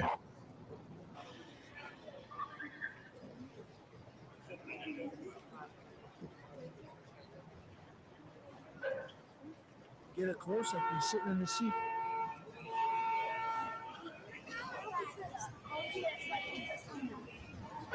That takes sound, buddy. Yeah.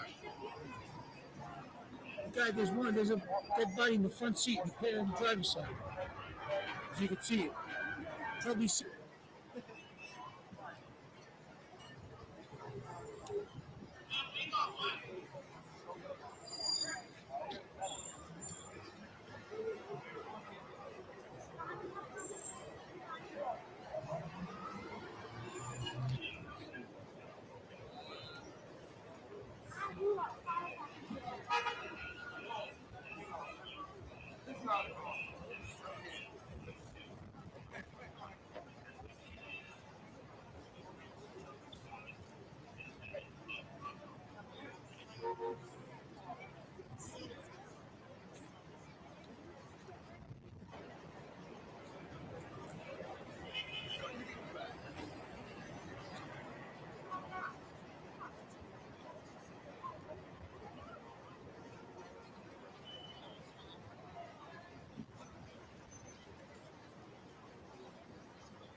All right. So you see like where all those guys are standing there and where that shot was right there.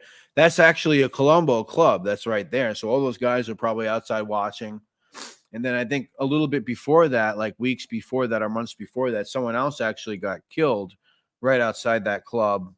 It was, I forget his name. It was actually a Genovese guy that happened to be just hanging out there, which was not a good idea because, you know, there was like a war or whatever, this and that. But thank you so much. Someone liked your comment. Never appear to be doing anything, and that's not a bash knock. No matter what's going on, they chill, except 9/11. Yeah.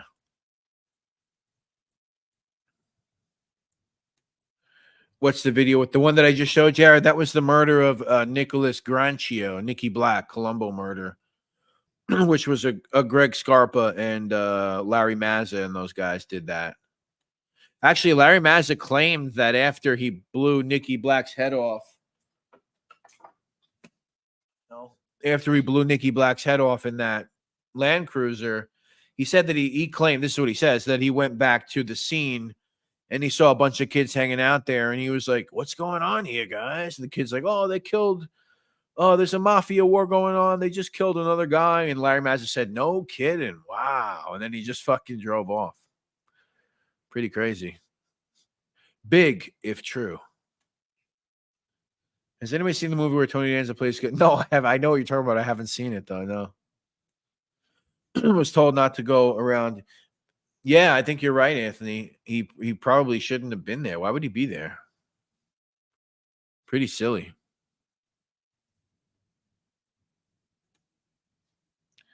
No, I have to see that.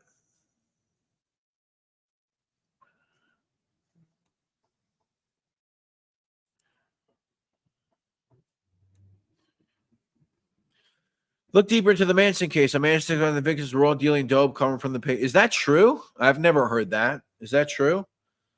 But then again, I'm not like a Manson. I'm not a Manson. You know, I don't know much about. I know a little bit. I know Tex is still in prison. Tex Watson. That's interesting. Wow. I don't know much about Patriarcha either. I mean, I know a little bit, but you know, but that's interesting. D. La Calandra. That's something to look into for sure. Yeah. Thank you, Anthony. I appreciate that, man. Thank you so much. All right, guys, I think I'm going to head out. It's been 3 hours and 28 minutes. We had Ross Brodar on tonight. That was fun. My voice, I'm starting to like lose my voice. Yeah, they let Leslie Van Houten out. Yeah, Leslie Van Houten. And what's her name is still locked up. Susan Atkins died. Leslie Van Houten got out. And then the other one is still in there. Patricia Krenwinkel. I think she's still in prison. Or Patricia Krenwinkel died and Atkins is in prison. I don't know. I might have mixed them up in my head. BK Sal, have a good night, buddy. Thanks for being here. Pete D, my man. Thank you, buddy. Greg, thank you. Joe Root, thank you, buddy. Darkness Underneath, of course. Oh, Corruption. Thank you, buddy. Appreciate it. Good night, my man Quentin. La Calandra, have a good night. So Charles Manson showed up at Dennis Wilson the Beatrice house and took it over. They actually questioned Jim Morrison about some of the Manson crimes. Yeah, I didn't know about that Morrison thing, Anthony. That's interesting. But yeah, Dennis Wilson, right. He got really mixed up with those guys. Crazy. Thank you, Voombots. You're the man. Thanks for hanging out, buddy. David Price, thank you, buddy. Appreciate it as always. Always love your nice comments on my channel. Good night, Gennaro. You messaged me on Instagram. Oh, okay. Interesting. All right. Wow. Very interesting. Very interesting little message from Gennaro. Wow. La Bianca. Come on. Yeah, that's funny. Okay. Okay. I see what you're trying to say there. IH Farmer, have a good night, buddy. Swish Rips, have a good night. Roro, of course, thank you so much. You are the best in the world. Thank you. Really appreciate you, of course, as always. Thank you for your generous donation. Thank you to everyone that donated tonight. All right, all right. Now we're getting a little out of hand there, Calandra. I'm going to try. I'm going to try someone like your comment. I am going to try. If I don't get rained out, I'm going to try 100%. Jim kind of looked like Charlie after Gruber was actually dating a Manson girl. Wow, that's weird. Yeah, Jim looked significantly older when before he died with that beard and the crazy hair. He was only like 27 when he died, right? And he looked significantly older. Isn't it midnight where all you are? Jared, it's 11, actually. Yeah, just about. One more hour. Good night, Anthony. Joey Cap. Joey Cap, my man, what's going on? Sorry, I'm heading out. Am I late? Yeah, you are 3 hours, 31 minutes, and 18 seconds late. Sorry, man.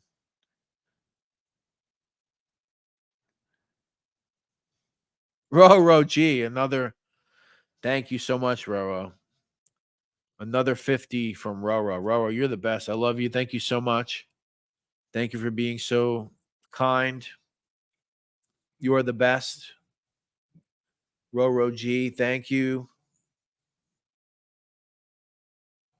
She said, for the extra long live tonight. Yeah, it has been long. 3 hours and 32 minutes coming up on. Thank you, Roro. And I feel be leaving, but I'm dying over here. I'm going to put my yeah, please put the notifications on, Joey Cab. Everybody put notifications on for my stuff. Hit the bell. I never really tell people, hit the bell, subscribe. I think it's kind of annoying sometimes, so I don't really do it. I mean, if you like me, you'll do it. If you don't, it's okay. But yeah, if you do hit the notification bell, even though YouTube screws up sometimes, usually 8 times out of 10, you're going to get a notification if I put up a short or if I put up a video or an interview or if I'm going live, whatever it is, just hit that thing. Thank you, Roro. You really are the best. We'll talk soon. Marky Mark, my man. Good to see you again, as always. Someone like your comment again. I'm still here. Thank you, buddy. Good night, Baywatcher. And Roro, yes, there you go. Pete D, my man, good night. And finally, Anthony Tavernace, once again, have a great night. David Price, good night. Have a great weekend. Guys, I'm going to try to film this weekend if I don't get rained out. If not, I'll try either way. I'm going to try to do something. We'll see what's going on. All right, everybody. Have a good night. Thank you for hanging out. I hope you got something out of this. And I'll see you guys soon. Thank you very much. Everybody have a beautiful weekend and stay safe.